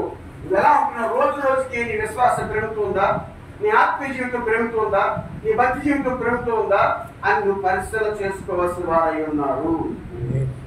మునుపు వలె నువ్వు ఉంటున్నావా? నిజంగా మునుపులాగే జీవిస్తున్నావా? ఇప్పుడు నీలో ప్రత్యేకత ఏమైనా వచ్చిందా, నీలో ప్రత్యేకమైన మార్పు ఏమైనా వచ్చిందా అనేది మనం పరిశీలన చేసుకోవాలండి. దినదినం పరిశీలన చేసుకోవాలి, రోజు రోజు పరిశీలన చేసుకోవాలి. ఇలా తగ్గింపు. మునుపు గర్విష్ఠురాలుగా ఉన్నాం, మునుపు అహంకారంగా ఉన్నాం, కోపిష్ఠురాలుగా ఉన్నాం, మునుపు అబద్ధాలు చెప్పేదారుగా ఉన్నాం, మునుపు ఇంకేయో ఆత్మ కలిగి ఉన్నాం. అయితే ఈ రోజు ఆత్మలను ప్రభావితం చేస్తుగా వాటి నుంచి నువ్వు విడుదల పొంది ఉన్నావు అని నువ్వు పరిశీలన చేసుకోవాలి. ఎందుకంటే మనం చివరి దినాల్లో ఉన్నాం, పరిపూర్ణతకు వెళ్తున్నామండి. పరిపూర్ణతకు వెళ్ళేపోతే నువ్వేం చేసుకోవాలంటే ఆ పరిపూర్ణ కార్యం నీ జీవితంలో జరుగుతుందా లేదా అని పరిశీలన చేసుకోవాలి. చూడండి దేవుడు పిరమిడ్ ఉంది, పిరమిడ్ కింద చాలా విశాలంగా ఉంటది. అయితే అనేకమైన విషయాల్లో ప్రేమ దేవుడు నువ్వు వెళ్ళొచ్చావు కానీ పైకి వెళ్ళే కొద్దిగా అది చాలా సూదిగా ఉంటుందంట. పిరమిడ్ చాలా కింద విశాలంగా ఉంటుంది కానీ పైకి వెళ్ళే కొద్దిగా చాలా సూదిగా ఉంటుంది. అయితే దానిలోకి ప్రేమ దేవుడు అన్ని ప్రవేశించలేవు, నీవు మాత్రమే దాంట్లో వెళ్ళగా నువ్వు పట్టగలిగినంత మాత్రమే పడతావు దాంట్లో, కానీ అనేకులు దాంట్లో ప్రవేశించలేవు. చాలా భయంకరమైన పరిస్థితుల్లో ఉన్నాం, దినాల్లో ఉన్నాం. దేవుడు నిజంగా మునుపు జీవించినట్లుగా ఈ రోజు నేను జీవించడానికి ఇష్టపడట్లేదండి. దేవుడు మునుపు చేసిన భక్తి ఈ రోజు చేయడానికి దేవుడు నేను అనుమతించడం లేదు. ఆయన పరిపూర్ణతకు వెళ్ళడానికి అనుమతిస్తున్నాడు. ఆయన మునుపు నువ్వు ఎలాగైతే కొనసాగి ఉన్నావు అలాగే కొనసాగుతానంటే దేవుడు ఊరుకోడండి. చూడండి దేవుడు ఏర్పరచుకున్న బిడ్డల్లో దేవుడు ఆలోచన ఎవరైతే ఎన్నుకున్నాడో వారిని ఆయన విడిచిపెట్టేవాడు కాదు. ఆయన ఎన్నడూ విడిచిపెట్టాడు ఆయన. ఎందుకంటే వారి జీవితాలను ఆయన నిజంగా శుభ్రం చేసుకుంటూ పరిపూర్ణంగా నడిపిస్తూ ఉంటాడు. ఆయన పరిపూర్ణంగా నిజంగా రోజు రోజుకి వారి భక్తి జీవితం, వారి నిజంగా ఆత్మీయ జీవితం పెరుగుతూనే ఉంటుంది. ఈ రోజు జయించలేని కార్యం వాళ్ళు రేపు జయించగలుగుతారు. ఈ రోజు సాధించలేని కార్యం రేపు సాధిస్తూ ఉంటారు వాళ్ళు. ఎందుకంటే ఈ రోజు పడిపోయారు కాబట్టి పడిపోయినట్టుగా ఉండవు, కానీ దాన్ని లేచి మరలా పోవడం దాన్ని జయించడానికి నువ్వు ప్రయత్నిస్తూ ఉంటావు. అబ్రాహాం అలాగే ప్రయత్నించాడు. అబ్రాహాంలో అనేకమైన మిస్టేక్స్ ఉన్నాయి, అబ్రాహాం అనేకమైన పొరపాట్లు ఉన్నాయి. అబ్రాహాం ఎందుకంత పరిపూర్ణ విశ్వాసానికి రాగలిగాడంటే అతను పడిపోతూ లభిస్తూ అతను చివరికి దేవుడు అనుకున్న ఆ పరిపూర్ణ విశ్వాసానికి వచ్చాడు. మన నిజంగా తన కుమారుని బలపడటానికి ఏ తండ్రి ఒప్పుకుంటాడండి? వృద్ధాప్యదశలో ఒకే ఒక కుమారుడు పుట్టాడు. వాగ్దానంలో పుట్టిన కుమారుని ఇవ్వడానికి మన నిజంగా సందేహించక అనుమానించకుండా దేవుడు ఇవ్వడానికి ఇష్టపడ్డాడట. మరి ఎలా వచ్చినంత పరిపూర్ణమైన విశ్వాసం అబ్రాహాంకి? ఆయన నీకు నాకు లాగినట్టు మానవుడే కదా, మరి నీకు నాకు నాకులాగా జన్మించిన వాడే కదా, మరి ఆయన నీకు నాకు నాకులా తల్లిదండ్రులు జన్మించిన వాడే. అయితే ఆయన ఎందుకంత గొప్ప విశ్వాసం వచ్చింది? మరి గొర్రెలు మేకలు కోడి కింద రక్తం కింద ఉన్న అబ్రాహామే అంత విశ్వాసం కలిగి ఉంటే మరి రోజు యేసుక్రీస్తు రక్తం కలగబడిన మనం అందరం కూడా ఇంకెంత విశ్వాసం ఉండాలి? ఎక్కడ మన విశ్వాసం? ఎక్కడ తప్పుపోతున్నాం? దినదిన మన విశ్వాసం అంటే మనమందరం కూడా బలహీనమే, మనమందరం కూడా పాపులమే. మనలో నీతి మంత్రులు ఒక్కరు నేను వాక్యం చెప్తాను, కానీ మన నీతి ప్రభు యేసుక్రీస్తుని బట్టి. అయితే ప్రేమ దేవుడు ఎవరో కూడా పరిపూర్ణం కావండి, మనమందరం కూడా బలహీనమే, మనమందరం కూడా తప్పిదాలు చేసుకుంటూ వచ్చిన వారిని. కానీ ఈ రోజు నువ్వు ప్రారంభించినప్పుడు ఒక బలహీనుడిగా ఒక పాపిగా ఉన్నావు. అప్పుడు దేవుడు పశ్చాత్తాపడి ప్రార్థించినప్పుడు ఇప్పుడు ఈ స్థితి ఎలా ఉంది? నువ్వు ప్రారంభించినప్పుడు ఈ స్థితి ఎలా ఉంది? ఈ చివరికి వచ్చే స్థితిలో ఇప్పుడు ఎలా ఉన్నావు? ఇది కావాలండి. దేవుడు ఇదే కోరుకుంటున్నాడు. ఆయన నీ ప్రారంభ దశ ఎలా ఉన్నది? ఇప్పుడు నీ ప్రస్తుత దశ ఎలా ఉంది? ఏమంటే మన భక్తి జీవితాన్ని మనము పరిశీలన చేసుకోవడానికి దేవుడు మనకి ఈ కాలానికి వర్తమానం ఇచ్చాడు. ఆ వర్తమానం ద్వారా మన భక్తి జీవితాలను పరిశీలన చేసుకోవాల్సిన వారమై ఉన్నాం. మనం ఎలా ఉన్నాం? ఎటువంటి విశ్వాసంలో ఉన్నాం? మన జీవితాలు మన ఇతరులను ప్రభావితం చేసే విధంగా లేకపోతే మనం ఏమీ చేయలేమండి. అందుకని ప్రభు సముఖంలో నువ్వు ఎప్పుడైతే వస్తావో అప్పుడంట నీ అవిశ్వాసం గురించి పశ్చాత్తాపడతావు, నీ అనుమానం గురించి పశ్చాత్తాపడతావు, నిజంగా నీ అప్రమకం గురించి పశ్చాత్తాపడుతూ ఉంటావు. ప్రవక్త అన్నట్టు ఏ బిడ్డారా, నీలో అనుమానము, అవిశ్వాసము, అపనమ్మకం ఉన్నాయంటే నిజంగా అవి దెయ్యం నుంచి వచ్చినవే అన్నాడు. నీ అనుమానము, అవిశ్వాసము, అపనమ్మకము, అబద్ధములు ఇవన్నీ ఉన్నాయంటే దెయ్యం నుంచి వచ్చిన కార్యాలే. అయితే దెయ్యం నుంచి వచ్చిన ఈ కార్యం వల్ల నీకు ఏం వస్తుందంటే రోగాలు వస్తున్నాయి అన్నాడు ఆయన. అందుకనే దేవుని అవిశ్వాసము, నీ అప్రమత్తము, నీ అనుమానం పోగొట్టడానికి కలవరంలో దేవుడు ఆ రక్తము కాచాడు. ఆ రక్తము ద్వారా నువ్వు శుద్ధీకరించబడుతున్నావు, రక్తము ద్వారా విమోచించబడుతున్నావు, రక్తము ద్వారా శుద్ధీకరించబడుతున్నావు, రక్తము ద్వారా నువ్వు పరిపూర్ణతకు వెళ్తూ ఉన్నావు. రక్తాన్ని విశ్వసించడం ద్వారా ఈ మానవ జీవితం ఎంత కాలం ఉంటుందో ఎవరికి తెలియదండి. ఈరోజు ఎవరైనా మన ప్రశ్న వేసుకోండి, ఒకరు వెళ్ళి మీ ప్రశ్న వేయండి, నీ యోగ్యత ఏమిటి,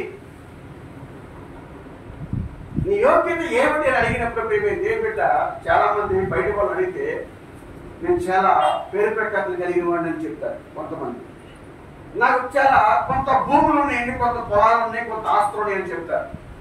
నాకు కొంత బంగారం ఉందండి, కొంత డబ్బు ఉందని చెప్తారు. కొంతమంది నాకు చాలా చదువులో డిగ్రీలు ఉన్నాయని చెప్తారు. కొంతమంది నాకు చాలా బ్యాంక్ బ్యాలెన్స్ ఉందని చెప్తారు. మేము ఏం బిడ్డారా, దేవుడు అంటున్నాడు నీ యోగ్యత ఏమిటి? నా యోగ్యత ఇవన్నీ కాదండి. నిజంగా నీ యోగ్యత, నీ శక్తి ఏమిటంటే ఈ దేహంలో ఉన్న ఊపిరే. నిజంగా ఈ దేహంలో ఉన్న ఊపిరిని విడిచిపెట్టిన తర్వాత నీ విలువ ఏమీ లేదు, నీకు విలువ ఏమీ లేదు. ఈ దేహంలో ఊపిరి ఉన్నంత వరకే నీకు విలువ. నువ్వు అనుకుంటే నాకు బ్యాంక్ బ్యాలెన్స్ ఉంది, ప్రాపర్టీ ఉంది, ఆస్తులు ఉన్నాయి, బంగారం ఉంది, ధనం ఉంది, పేరు ప్రఖ్యాతులు ఉన్నాయి, గొప్ప సెలబ్రిటీ నేను, నాకు చాలా మంది పలుకుబడి ఉంది, చాలా మంది వాళ్ళ కాంటాక్ట్స్ ఉన్నాయి చెప్తున్నావే. కానీ అయితే దేవుడు ఏమంటాడంటే నిజముగా నీ బలము, నీ శక్తి నిజంగా ఇవన్నీ కాదు, కానీ నిజంగా నీ యోగ్యత నీ దేవుడు ఉన్న ప్రాణం మాత్రమే. అది విడిచిన తర్వాత ఏ విలువ లేదండి. ఈ దేహంలో నువ్వు ఆరోగ్యంగా ఉన్నప్పుడే కొన్ని మాటలు మాట్లాడతావు. నువ్వు ఆరోగ్యం క్షీణించిన తర్వాత, మంచాన పడిన తర్వాత నిజంగా ఎలా ఉంటుందంటే చాలా అధ్వానంగా ఉంటుంది. ఆరోగ్యంగా ఉన్నంత వరకే, ఆరోగ్యం కోల్పోతే నీ యోగ్యత ఏమీ లేదు, నీ స్థితి ఏమీ లేదు. నువ్వు కేవలం వచ్చేవాడివే. నీ ఇంట్లో కూడా నువ్వు బయట తీసుకురాస్తారు.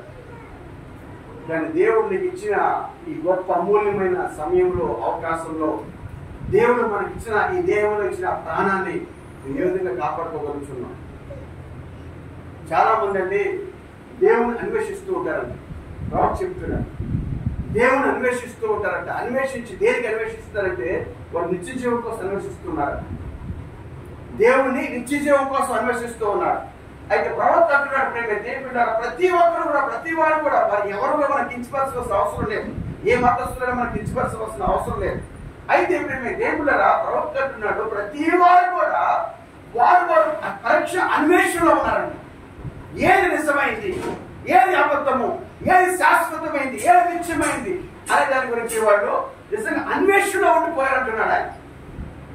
అయితే దేవుడు ప్రవక్త ఒకసారి రోమ్కి వెళ్ళాడంట. రోమ్కి వెళ్ళిన తర్వాత దేవుడు అనేకమైన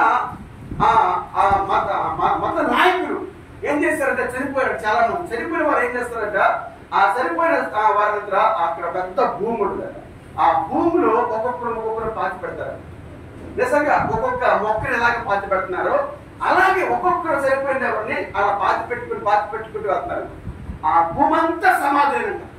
సమాధి అయిన తర్వాత దేవుడు వారు పూర్తి చేసిన తర్వాత వారి దేహం కుళ్ళిపోయిన తర్వాత పురుగులు పట్టిపోయి నిజంగా ఈ శరీరం అంతా కూడా అయిపోయిన తర్వాత నిజంగా ఆ తర్వాత తవ్వుతారంట. వాళ్ళు తవ్వి ఆ ఎముకలు తీస్తారంట. ఆ ఎముకల్ని, ఆ పురిని, ఈ చేతి వేడిని ఇవన్నింటినీ పోగు చేసి నిజంగా వారి ఫోటో తగిలించి ఆ ఫోటోకి ఆ ఎన్నె పెడతారంట. అక్కడ ఆ ఫోటోలు పెట్టి ఆ ఫోటో ఎదురుగా ఆ పుర్రె, ఆ కాళ్ళు ఎముకలు, ఆ చేతి ఎముకలు అలాగే వరుసగా అలా పెడతారంట. చాలా మంది మ్యూజియం లాగా ఒక టూరిజం లాగా తను చూస్తానికి వస్తారంట. వచ్చినప్పుడు దేవుడు చాలా మంది ఏమనుకుంటున్నారంటే నిజంగా వీళ్ళు పరిశుద్ధులు కదా, చాలా గొప్ప గొప్ప కార్యాలు చేశారు కదా, గొప్ప గొప్ప జీవితాన్ని వీళ్ళు జీవించారు కదా అని చెప్పేసి నిజంగా వాళ్ళు అందరూ చూస్తానికి వస్తారంట. కానీ అక్కడ ఒక బోర్డు రాసి పెట్టారంట. ఒక బోర్డు రాసి పెట్టారంట. ఆ బోర్డు ఏంటంటే ఆ పురులు మాట్లాడుతున్నట్లుగా ఉంది. ఆ బోర్డు ఎలా ఉందంటే ఆ పురులు వాళ్ళకి కొంత మాట్లాడుతున్నట్లుగా, మునుపు నీకులాగే ఉన్నా నేను, మునుపు నీకులాగే ఉన్నాను, ఒకప్పుడు నువ్వు నాకులాగా మారుతావు అన్న బోర్డు అక్కడ పెట్టారంట. ఆ పురుల్ని చూస్తున్నావు. మునుపు నీకులాగే ఉన్నా నేను, తర్వాత నువ్వు నాకులాగా మారిపోతున్నావు అని బోర్డు పెట్టారంట. అక్కడ పెట్టగానే అందరిని ఆశ్చర్యపరుస్తుందంట ఆ మాట. చూడండి, మునుపంటే నీకులాగే సౌందర్యంగానే ఉన్నా, మునుపులాగా మునుపు ఇప్పుడు నువ్వు సౌందర్యంగా ఉన్నా చూస్తానికి వచ్చావు, నీకు సౌందర్యంగానే ఉన్నా మునుపు నేను కూడా, కానీ ఒక రోజు నీ సౌందర్యం నాకులాగే మారబోతున్నది అని చెప్పేసి ఆ పురుగు మాట్లాడుతున్నట్టుగా ఒక బోర్డు పెట్టారంట. చూడండి ప్రియమైతే బిడ్డారా, అయితే వాళ్ళందరూ ఏం చేస్తారంట, ఆ పరిశుద్ధులు ఆ పురుగు దగ్గర ఉన్నవాళ్ళు వచ్చి ప్రతి ఒక్కరు ఆ పురుగు సవదెత్తారంట. ఆ పురిని సవదెత్తినప్పుడంట అవన్నీ నున్నగా తయారయ్యారంట. నున్నగా తయారైపోయి అవి రాలిపోతున్నట్టు కనపడ్డాయంట. ఏంటి అని ప్రవక్త అడిగాడు, ఎందుకు ఎంత నున్నగా ఉన్నాయి అంటే వచ్చిన ప్రతి ఒక్కరు కూడా చేసి రుద్దుతున్నారంట. ఆ పురిని వచ్చిన ప్రతి ఒక్కరు కూడా ఆ పురులు చేసిన రుద్దుతూ ఉన్నప్పుడట ఎందుకు రుద్దుతున్నారు అని అడిగితే వారు ఆ రుద్దడం వల్ల ఆశీర్వాదం పొందుకుంటున్నారంట. ఆ నిజంగా వారు జీవనం పొందుకుంటున్నారు. వాళ్ళ పరిశుద్ధంగా పురుని రుద్దడం వల్ల నిత్య జీవం పొందుతారేమో, వీరు కూడా ఆశీర్వాదం పొందుకుంటారేమో, వీరు కూడా దైవికమైన కార్యాలు పొందుకుంటారేమో అని అన్వేషిస్తూ ఉన్నారంట, విశ్వసిస్తూ ఉన్నారంట వాళ్ళు ఆ చనిపోయిన పురుని రుద్దడం వల్ల. చూడండి దేవుడు ఎంత నిజంగా అమాయకత్వం అది. పురులు రుద్దడం వల్ల పరలోకానికి వెళ్తావా? పురులు రుద్దడం వల్ల నీకు ఆశీర్వాదాలు వస్తాయా? పురులు రుద్దడం వల్ల నీకు దీవెనలు వస్తాయా?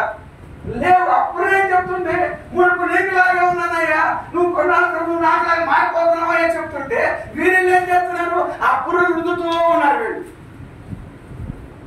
చూడండి ఈ రోజు ప్రియమైతే ఏం పెట్టారా, ప్రతి ఒక్కరు ఎలా ఉన్నారంటే అక్కడికెళ్తే ఆశీర్వాదం వస్తుందేమో, ఎక్కడికెళ్తే ఆశీర్వాదం వస్తుందేమో, అక్కడికెళ్తే దేవుని వస్తాయేమో, ఆయన మీద చేస్తే దేవుని వస్తాయేమో, ఈయన మీద చేస్తే దేవుని వస్తాయేమో. ఆ పెద్దవాడు పిల్లలు ఏం చెప్తారంటే అక్కడ జోసఫ్ తంబినా ఆ సమాధి ఉంటుంది. సమాధి దగ్గరికి ఏం చేస్తారంట, పిల్లలు అయిన వారు ఆ మట్టి తీసుకుని కొంచెం రోడ్డు వేసుకుంటారు. ఎవరి సమాధి? జోసఫ్ తండ్రి సమాధి. ఆ సమాధి పైన ఉన్న మట్టిని కొంచెం తీసుకొని కొంచెం నోట్లు వేసుకోగానే పిల్లలు ఉంటారు. చూడండి అంత బాగుంది. మట్టి తింటే పిల్లలు పడతారు. చాలా మంది ఎలాగే ఉన్నారంటే అవి చేస్తే ఈ కార్యం చేస్తే ఇలా జరుగుతుందేమో, ఆ చేస్తే ఎలా జరుగుతుందేమో, ఈ చేస్తే ఎలా జరుగుతుందేమో అని ఎక్కడో ఒకసారి దేవుడు దొరుకుతాడా లేదా అని అన్వేషిస్తూ ఉన్నాడు. ప్రతి ఒక్కరు కూడా ఈ అన్వేషణ ఉండిపోయారు. ఏదో ఒక దీవెన కావాలి, ఏదో ఒక ఆశీర్వాదాలు కావాలి, ఏదో ఒకటి మనం పొందుకోవాలి. ఎందుకంటే వారికి ఏదో పొదువు ఉన్నది, ఆ పొదువును వారికి ఎలాగ తీర్చుకోవాలో ప్రతి చోట వారు అన్వేషణ చేస్తూనే ఉన్నారు. కానీ దేవుడారా, యేసు క్రీస్తు రక్తంలో తప్ప నీకు ఎక్కడ రక్షణ. యేసు క్రీస్తు రక్తం కిందకి వస్తేనే నీకు నిత్యజీవం ఉన్నది. ఆ రక్తంలో కలగబడితే తప్ప నీ ప్రాణాత్మ స్వభావం మారదన్న. నువ్వు ఎక్కడికి వెళ్ళి చేరేసి ఆ పరిశుద్ధుల యొక్క ఆ పుర్ర వేసి చేయబెట్టి రుద్దినా సరే నీలో ఉన్న అపవంతుత పోదు, నీలో మురికి పోదు, నీలో పాపాలు పోదు. అవునా? ఆ పురిని ఇంటికి తెచ్చి కాల్చుకొని తిన్నాం అనుకోండి, పాపం పాతారు. బూజు కొట్టుకొని శుభ్రంగా కాల్చి బూజు కొట్టుకొని రోజు కొంచెం పాలు తెచ్చుకొని తినండి అంటే ఎంతమంది తెచ్చుకుంటారండి? ఫ్రీగా టికెట్ మనకి పరలోకానికి అంటే ఆ పుల్ల ఉంటాయా? మనకంటే ఖరీదైన వాళ్ళు కోట్లు తీసుకెళ్ళిపోతారు. విమానాల్లో వెళ్ళిపోయి మరి పేదవాడికి అవకాశం ఉంటుందా? ఒకవేళ మీరు సంవత్సరం అంతా కష్టపడి అప్పులు కొనుక్కోవాలని చెప్పేసి వెళ్తే ఎలా ఉంటుంది? సంవత్సరం అంతా కష్టపడి డబ్బులను పోగు చేసి అప్పులు ఎలాగైనా కొనాలి, నేను ఇంట్లో పెట్టుకోవాలి అని అంటే అప్పుడు ఏం చెప్తుందంటే ఒకరోజు నువ్వు నాలాగే, ఒకరోజు నువ్వు కూడా నాకులాగే అంటుంది. అప్పుడే మేము ఏమంటారా, ఈ రోజు అంత మూఢ భక్తులు, అంత మూఢ అవిశ్వాసంలో ఉన్నారు. కానీ నిజమైన రక్తం కింద నీకు విమోచన ఉందని, నిజమైన రక్తంలో పరిశుద్ధత ఉందని, నిజమైన రక్తంలో నీకు విడుదల ఉందని, పాప క్షమాపణ ఉందని మనం మర్చిపోయాం. నిజమైన మర్చిపోయాం. మర్చిపోయారు. ఏదైనా కానీ ప్రేమైతే బిడ్డారా, మన జీవితాలను మనము కట్టుకోవాల్సిన వారమై ఉన్నాము. మన జీవితాలను ఆత్మీయంగా మనం కట్టుకోకపోతే మనం చాలా కోల్పోతాం ప్రేమైతే పెట్టారా. చూడండి, దేవుడు తన సేవకులను ఆయన పంపిస్తూ ఉన్నాడు. దేనికోసం అంటే చూడండి, హెబ్రీయులకు రాసిన పత్రిక 1వ అధ్యాయము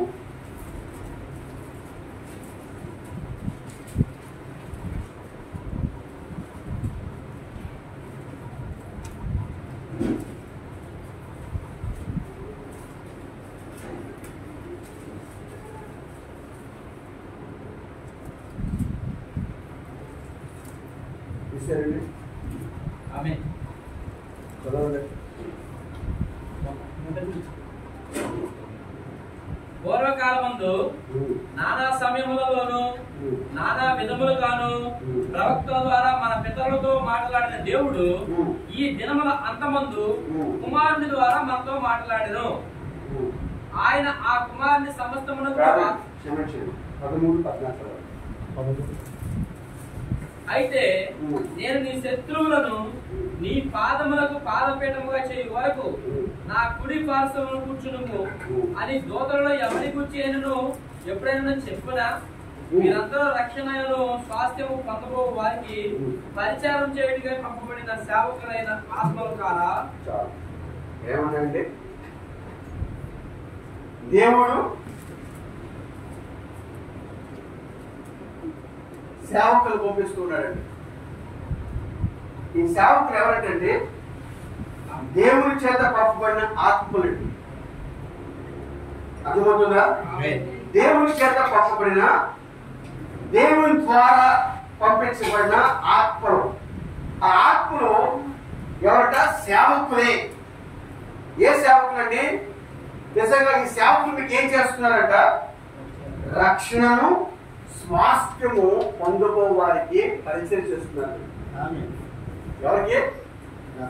రక్షణ స్వాస్థ్యము పొందబోయే వారికి పరిచయం చేసేవాళ్ళు. అంటే దేవుడు ఈ సేవకులు ఎక్కడి నుంచి వచ్చారంటే దేవుడి నుంచి వచ్చారంట. దేవుడి దగ్గర నుంచి, దేవుని దగ్గర నుంచి పంపబడిన ఆత్మలే.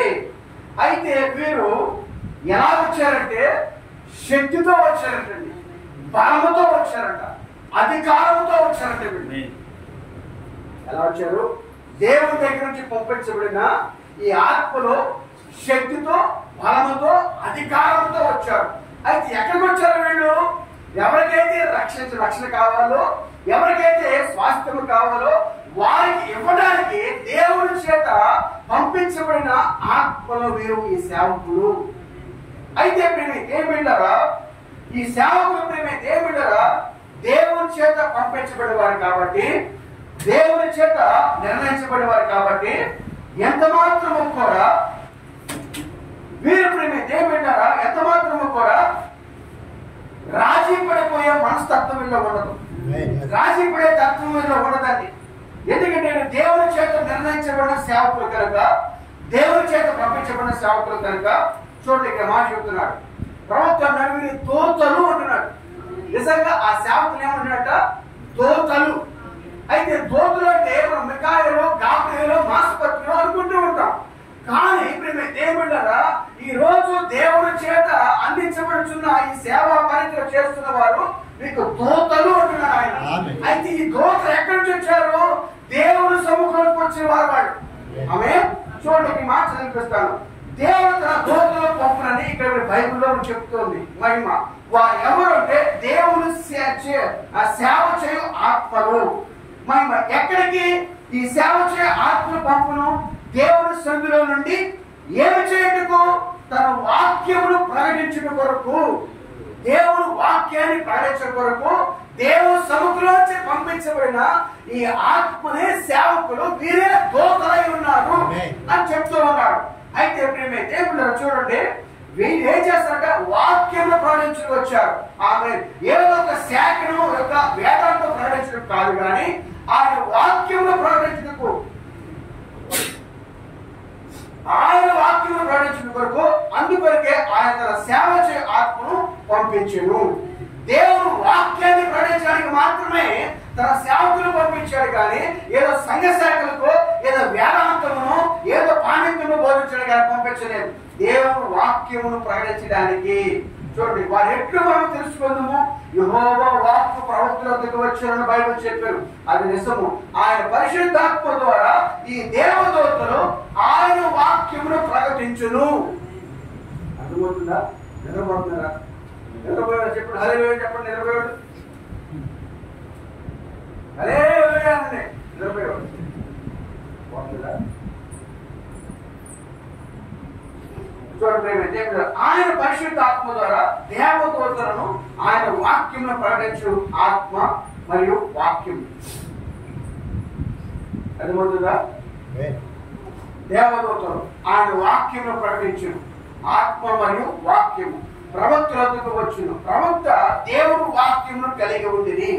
ఆ కారణము చేతనే వారికి అద్భుతములు చేయగలిగింది.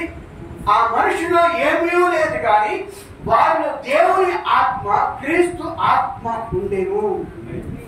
చూడండి, దేవుడరా దేవుడు ఆ సేవకులను బలముతో, శక్తితో, అధికారంతో నిజంగా సేవ చేయడానికి, నశించిపోయి ఉన్న వారిని రక్షించడానికి, వారిని విమోచించడానికి, వారి స్వాస్థ్యాన్ని వారికి ఇవ్వడానికి వారు పరలోకం నుంచి వచ్చిన దేవదూతలు ఉంటున్నాడు ఆయన. నిజమే దేవుడారా వారు దేవుడి నుంచి వచ్చిన వారు. అయితే వారు దేవుడు వాక్యము తప్ప దేవునికి వారు రాజీ పడేవారు కాదు వారు. అయితే ప్రేమ దేవుడారా చూడండి, ఆయన ఏమి చేశాను? ప్రతి మార్గమును శుభ్రము చేశాను.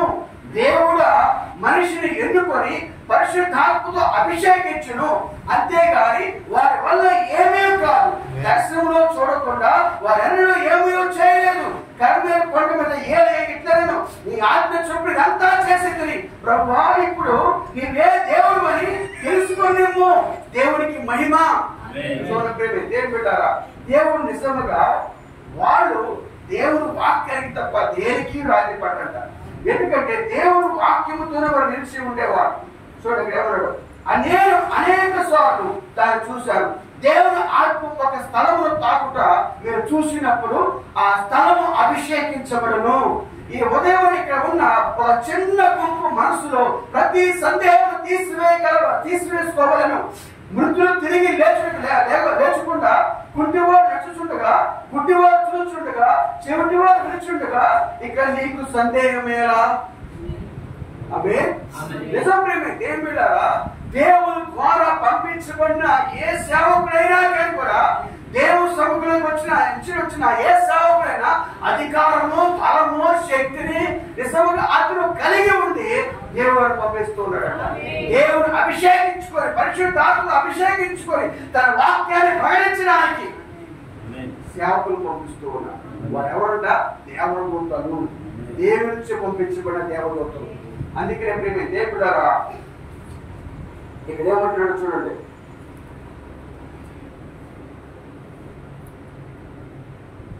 వాక్యముతో నిలిచి ఉండు. వాక్యోపదేశకులను అభిషేకించుటకు దేవుని సన్నిధి నుండి పరిచారక దూతలు పంపబడును. ఏమన్నాడండి? ప్రభు దూత ఆయన పటము ఈ గోడ మీద వేలాడుతున్నది.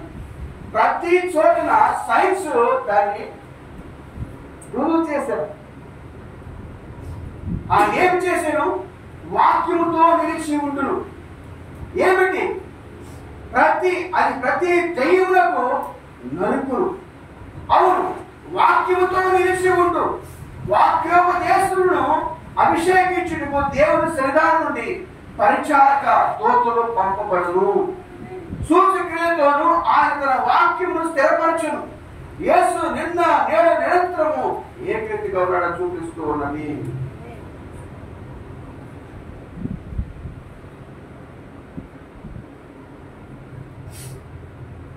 నిజం ప్రేమే దేవుడారా దేవుని వాక్యముతో వారు నిలిచి ఉంటారు. నిజంగా దేవుని వాక్యానికి వ్యతిరేకంగా వారు ఎంత మాత్రం కూడా వెళ్ళేవారు కాదు. ఒక నిజమైన దేవుని సేవకుడు, ప్రవక్త చెప్తున్నప్పుడు ఒక నిజమైన దేవుని సేవకుడు, దేవుని చేత పంపించబడిన సేవకుడు అతను నిజంగా దేనికి రాజీ పడ్డాడు. దేనికి కూడా రాజీ పడడం. ఎందుకంటే దాన్ని మనం చాలా గుర్తించవలసిన విషయం అయి ఉన్నది. ఎందుకంటే ఒక నిజమైన సేవకుడు పరిశుద్ధాత్మ చేత అతను నడిపించవలసి ఉన్నప్పుడు అది పరిశుద్ధాత్మ ద్వారా అతను బోధించబడుతున్నప్పుడు, పరిశుద్ధాత్మ ద్వారా అతను జీవిస్తూ ఉన్నప్పుడు నిజంగా ఏ విషయాల్లో కూడా అతను రాజీ పడడు. ఎందుకంటే దేవుడే ఆ ఆత్మను అతనిలో ఉంచి ఉన్నాడు. అలా చేయడానికి దేవుని ఆత్మలు అవి పరలోకం నుంచి వచ్చే రాబడి ఉన్నవి. అవి పరలోకం నుంచి వచ్చిన ఆత్మల చేత అతను నడిపించబడుతూ ఉంటాడు. ఆమె అతను బోధిస్తూ ఉంటాడు, దాని ప్రకారంగా జీవిస్తూ ఉంటాడు. ఏదైతే బోధిస్తున్నాడో దాని ప్రకారంగా జీవించడానికి అతను నిజంగా ప్రయత్నిస్తూ ఉంటాడు. దేవుడు నామానికి మహిమ కలుగును గాక. అందుకనే దేవుని బిడ్డలారా చూడండి, ఇక్కడ చాలా చక్కగా మాట చెప్తాడు.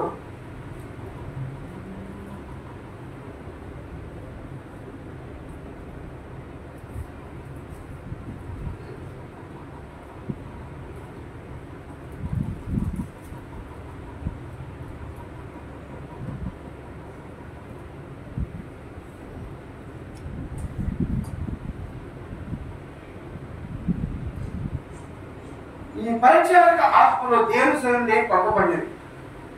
దేనికి పరిచారము చేయను? దేవుని వాక్యము. అయితే దేవుని బిడ్డలారా, ఏదో వేదాంతము కాదు, ఈ సేవక ఆత్మలు సేవకే దేవుని దగ్గర నుండి పంపబడినవి. వాక్యము కాకుండా మరి దేవుకు అవి పరిచారం చేసినలా అది దేవుని దగ్గర నుండి పంపించబడలేదు. ఎందుకనగా ఆయన వాక్యము పరమందు స్థిరపరచబడి ఉన్నది. దేవుడు తన వాక్యములకు కావలిగా ఉన్నాడు. వాక్యములకు సేవ చేయటకు మాత్రమే ఆయన తన సేవక దూతను పంపించాడు.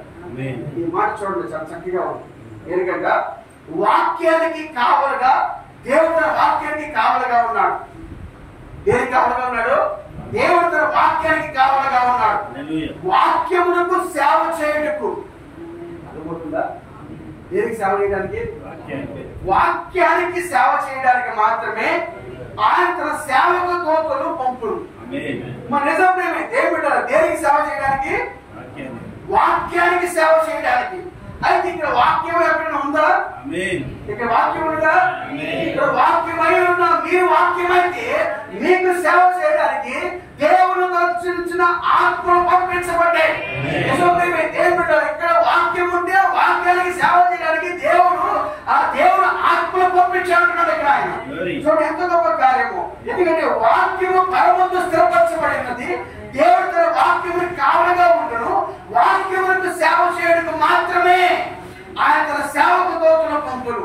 అంటే వేటిగా సేవ చేయడానికి దేవుడు తన ఆత్మను పంపించలేదు, కానీ వాక్యానికి మాత్రమే సేవ చేయడానికి పంపిస్తూ ఉన్నాడు. ఎందుకంటే వాక్యము మాత్రమే ఆయన కావలిగా ఉంటున్నాడు, కానీ దేనికే కావలిగా ఉండట్లేదు ఆయన. అందుకే బుధవారం ఏం చెప్పాను? నా యందు మీరు, మీ యందు నా మాటలు నిలిచి ఉన్నాయలా. అంటే మనము ఆయనలోను, ఆయన మనలోను. అంటే ఆయన వాక్యం మనలోను. అంటే వాక్యము ఆయన వేరు కాదు, కానీ వాక్యము ఆయన ఒకటే కనుక ఆ వాక్యము నీలో ఉంటప్పుడు ఇక నీవు ఆయన వారివి, నువ్వు ఆయన దానివి. కాబట్టి అయితే వాక్యము నీలో ఉంది కనుక ఇక నువ్వు వాక్యమే కానీ వేరొకటి మాత్రమే కాదు. అయితే వాక్యం అయితే వాక్యానికి వాక్యమే పరిచయం చేయడానికి దేవుడు ఆత్మలు దేవుడు సింహాసనం నుంచి పంపించవచ్చు ఉన్నాయి. వారు దేనికో సేవ చేయడానికి రావలేదు, కానీ దేనికో పరిచయాలు రావలేదు, కానీ దేవుడు పరిచారకులు దేవుడు వాక్యానికి మాత్రమే వారు పరిచయం చేసేవారుగా ఉంటూ ఉన్నారు. దేవుడు నామానికి మేము కలుగురు కాక. అయితే దేవుడు పెట్టారా? దేవుడు వాక్యానికి పరిచయం చేసే పరిచారక ఆత్మలో వారు దేనికి రాజపడరు. దేనికి రాజపడరు, దాని దేనికి కూడా లోపడండి. ఎందుకంటే ప్రోక్ చెప్పాడు, పేరు ప్రఖ్యాతలు, స్త్రీ, డబ్బు, ఈ మూడు చాలా ప్రాముఖ్యమైనవి. విశ్వాసకైనా సేవకుడికైనా పడగొట్టేది మూడే. డబ్బు అయినా నేను పడగొట్టాలి, పేరు ప్రఖ్యాతలను పడగొట్టాలి, స్త్రీ అయినా వ్యామోహం ద్వారా పడగొట్టాలి. ఈ మూడు కార్యముల ద్వారా ఒక విశ్వాస అయినా ఒక సేవకుడైనా సేవకుడికి బ్రేక్ ఇవ్వండి. చూడండి, ఒక విశ్వాసి పడిపోయిన 4 గోడల మధ్య ఉంటుంది ఆ సందర్భం. కానీ ఒక సేవకుడు పడిపోతే పట్టణాలు వెళ్ళిపోతాయి ఆ వార్త. ఒక విశ్వాసి ఇక్కడ పడిపోతే అది ఇక్కడే ఉంటుంది మరుగుగా. అదే ఒక సేవకుడు పడిపోతే పట్టణాలు దాటుతుంది. అందుకని మీరు ఏముంటారా నిజంగా సంఘానికి వాక్యానికి బోధించే వాక్య పరిచారకుడు పరిశుద్ధాత్మ అభిషేకంతో అతను నింపబడినప్పుడు అతను దేనికి లోబడడు, దేనికి రాజ్యపడడు, దేనికి కూడా అతను ప్రలోభం గురి కాదు. అందుకనే మేము దేవుడారా ఒక విశ్వాసం తప్పిదం చేస్తే అండి నిజంగా అతను నిజంగా ఏదో ఒక విధంగా సరి చేసుకునే అవకాశం ఉంటుంది. ఒక సేవకుడు తప్పిదం చేస్తే, బోధించే సేవకుడే తప్పిదం చేస్తే అప్పుడు విశ్వాసానికి ఏ విధంగా బోధిస్తాడు? బోధించే సేవకుడే తప్పిదం చేస్తే ఇక్కడ నిలబడి ఎవరు చెప్పలేక ఒక సేవకుడు తప్పిదం చేసి ఇక్కడ బోధించడానికి నిలబడితే ఇక్కడ నిలబడేది ఎవరు? మానవుడు బోధించాలా, దేవుడు బోధించాలా? మనకి దేవుడు వాక్యానికి తప్పిపోయిన వ్యక్తి ఇక్కడ నిలబడితే మీకేం ప్రయోజనం లేదు, మీకేం ఉపయోగం లేదు. కానీ పరిశుద్ధ ఆత్మ ఇక్కడ నిలబడితే నిజమే దేవుడారా పరిశుద్ధ ఆత్మ ఇక్కడ నిలబడాలంటే ఆ సేవకుడు పవిత్రంగా, పరిశుద్ధంగా, యథార్థంగా, నమ్మకంగా, విశ్వాసంగా, ప్రేమగా జీవించినప్పుడు మాత్రమే పరిశుద్ధ ఆత్మ ఇక్కడ నిలబడగలుగుతాడు, నిజంగా బోధించగలుగుతూ ఉంటాడు. అయితే పరిశుద్ధ ఆత్మ నిలబడాలంటే సేవకుడు కూడా ఆ విధంగా జీవించాలి. ఆ విధంగా జీవించకుండా పరిశుద్ధాత్మ వచ్చి మీకు బోధించలేడు. ఒకవేళ మానవ బోధించినా అది మీకు తాత్కాలికమే కానీ అది మీకు ఏ ఉపయోగం ఉండదు.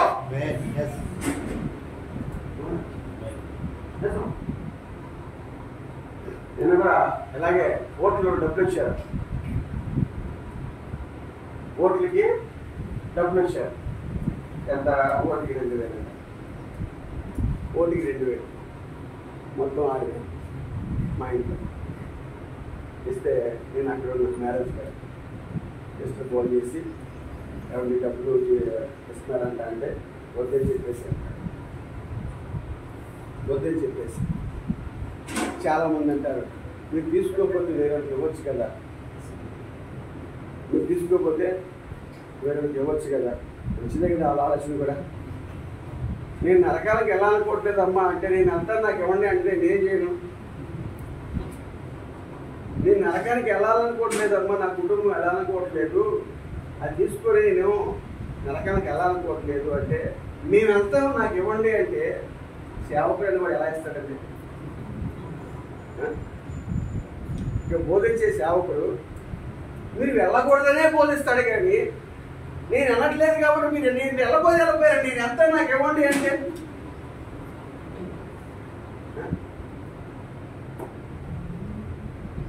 అదేంటే చాలా మంది ఏమంటారంటే మాకు అవసరాలు ఉన్నాయి కదా, మాకు అవసరాలు ఉన్నాయి కాబట్టి దేవుడు ఈ రూపంగా మాకు కార్యం చేశాడన్న అంటే పూట కూటి కోసం గెస్ట్ పంపుకోమని చెప్తారా? మీకు కూటు లేదు చూడండి. ఆ మాట అంది ఎమిలి రాసిన పత్రికలోనే 10వ అధ్యాయం 9వ అధ్యాయంలో ఉంటుంది. జ్యేష్ఠత్వాన్ని నమ్ముకోండి, ఏ సేవ వంటి భ్రష్టుడైనను 9, 10, 24 ఉంటుంది.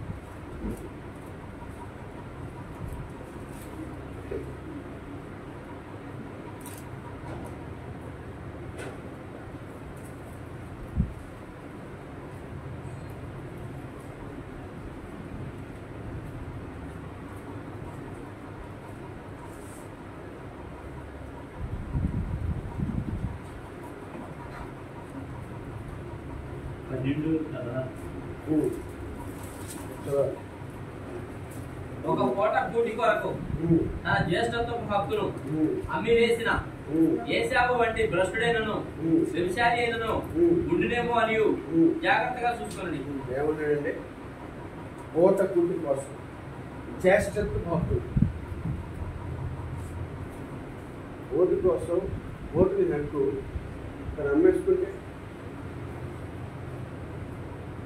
ఇందుకోసం ఏసావు జ్యేష్ఠతత్వం అమ్మేస్తున్నాడు ఆమె తమ్ముడు యాకోబు.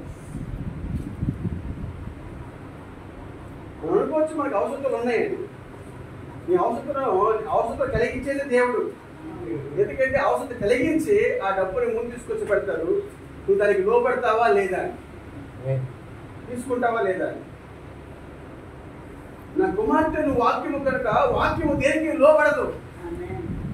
వాక్యానికే పరిచారక చేస్తుంది కదా. మరి వాక్యంకే పరిచారక చేస్తున్నప్పుడు మరి నిజంగా వాక్యమైనప్పుడు వాక్యం ఎంత మాత్రం రాజీ పడదు కదా. మనలో పొరపాట్లు ఉన్నాయి, తప్పిదాలు ఉన్నాయి. కానీ ఇప్పుడు మనం పరిపూర్ణంగా వెళ్తున్నాము. మునుపు జీవించిన భక్తి జీవితాన్ని జీవిస్తున్నావా? ఇప్పుడు నీ జీవితంలో మార్పు కానీ వచ్చిందా? మునుపు అలా జీవించావు, ఓకే. కానీ ఇప్పుడు ఎలా ఉన్నావు? ఇప్పుడు కూడా అలాగే ఉన్నావా? మునుపు నీలో తప్పిదాలు ఉన్నావు, ఓకే. ఇప్పుడు దేవుడు తెలుసుకున్నావు కదా, ఇప్పుడు మారావా? నీలో మార్పు వచ్చిందా? నీ భక్తి జీవితంలో మార్పు వచ్చిందా? లేదా, అలాగే ఉన్నావు కదా. వాక్యమైతే నువ్వు మారుతావు.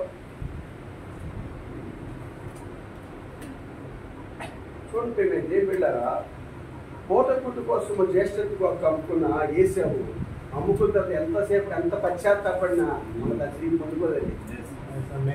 అని ఎంత పశ్చాత్తాపడినా అది తిరిగి పొందుకోలే.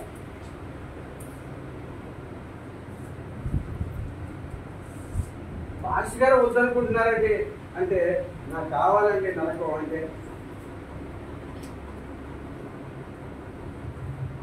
అదే పాస్ గారు తీసుకుంటే ఎలా ఉంటుంది? పాస్ గారు తీసుకుంటే ఆహా పాస్ గారు తీసుకున్నారు కాబట్టి మా పాస్ గారు పర్వాలేదు కదా, నేను పర్వాలేదు కాదు. అవునా? మీరు చేశారండి. ఎవరైనా సరే అండి, తల్లి భార్య అయినా పిల్లలైనా ఎవరికైనా ఇదే వాక్యం. ఇంట్లో ఒక వాక్యం, బయటకు ఒక వాక్యం ఉండదు. భార్య చేసిన తప్పే, తల్లి చేసిన తప్పే, కొడుకులు చేసినా బిడ్డలు చేసినా తప్పే. దాని పనిష్మెంట్ వాడే. కానీ ఎవరు కూడా మా ఆయన పాస్టర్ కాబట్టి నాకు రికమెండేషన్ చేస్తాడు, మా అబ్బాయి పాస్టర్ కాబట్టి మా అమ్మ రికమెండేషన్ చేస్తారు అలాంటి ఏ గొడవలు. నీ ఇష్టం అది. దేవుడు స్వేచ్ఛపరంగా చేశాడు. నేను స్వతంత్రంగా చేశాడు దేవుడు. స్వతంత్రంగా స్వేచ్ఛపరంగా చేసినప్పుడు రైట్స్ నీకు తీసుకోమంటావా, తీసుకోవా, నీ ఇష్టం అంతే. నిన్ను బలవంతం ఏదే తోటలో ఆదాము బలవంతం చేశాడు దేవుడు? చేశాడా? మరి జ్యేష్ఠతో కమ్ముకున్నప్పుడు ఎవరు బలవంతం చేశాడా? చేయడా?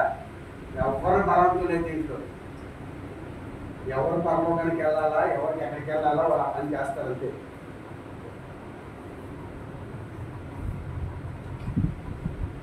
అందుకే మేము దేవుడారా మనము మన భక్తి జీవితాన్ని పరిశ్రమ చేసుకోవాల్సిన వారమై ఉన్నాము. నువ్వు ఎక్కడికి వెళ్ళాలనుకుంటున్నా నిర్ణయించడం, బోధించడం. సేవకుడు బోధించడమే కాదండి, సేవకుడు అలా జీవించాలి, అలా నిలబడాలి. నిలబడినప్పుడే తను బోధించగలుగుతాడు. బోధించిన దాన్ని తను జీవిస్తున్నప్పుడు ధైర్యంగా చెప్పగలుగుతూ ఉంటాడు. అతను నిజంగా అలా చేయలేనప్పుడు ఇక్కడ సేవకుడిగా నిలబడటము ఆ రోజు అతను విసుకు వెళ్ళిపోవచ్చు. అతను చెప్పేది చేయలేకపోయినప్పుడు విడిచిపెట్టి వెళ్ళిపోవడం వచ్చింది. సేవ విశ్వాసం చూసుకోవడం వచ్చింది అక్కడి నుంచి. ఆమె దేవుడు మనకు ఏం కలుగుతారా? నిజం ప్రేమ దేవుడు ద్వారా మనం అందుకే చివరి దినాల్లో ఉన్నాం. ఇప్పుడు ఏం జరుగుతుందో తెలియదు కనుక మనం సరి చేసుకొని మనం పరిపూర్ణపడటానికి దేవుడు ప్రభుత్వం మనం అడుగుతాము. మనం అందరం కూడా నిజంగా ఆత్మీయ జీవితాన్ని పరిశ్రమ చేసుకో. ముందుకోలే ఉన్నావా? నీ జీవితాన్ని మార్పు చెందిందా? ఇంకా మారలేనట్లయితే ప్రభు కొరకు ఇంకా రక్తము దగ్గర ఆ రక్తం ఉన్నంత వరకే దేవుడు నిజంగా నీ మాట వింటాడు. రక్తం వెళ్ళిపోతే ఇంకా నీ మాట దేవుడు విన్నా కదా. నువ్వు అందరూ మోకాలు మీద వద్దాం. దేవుడి సేవలో పాడతాడు.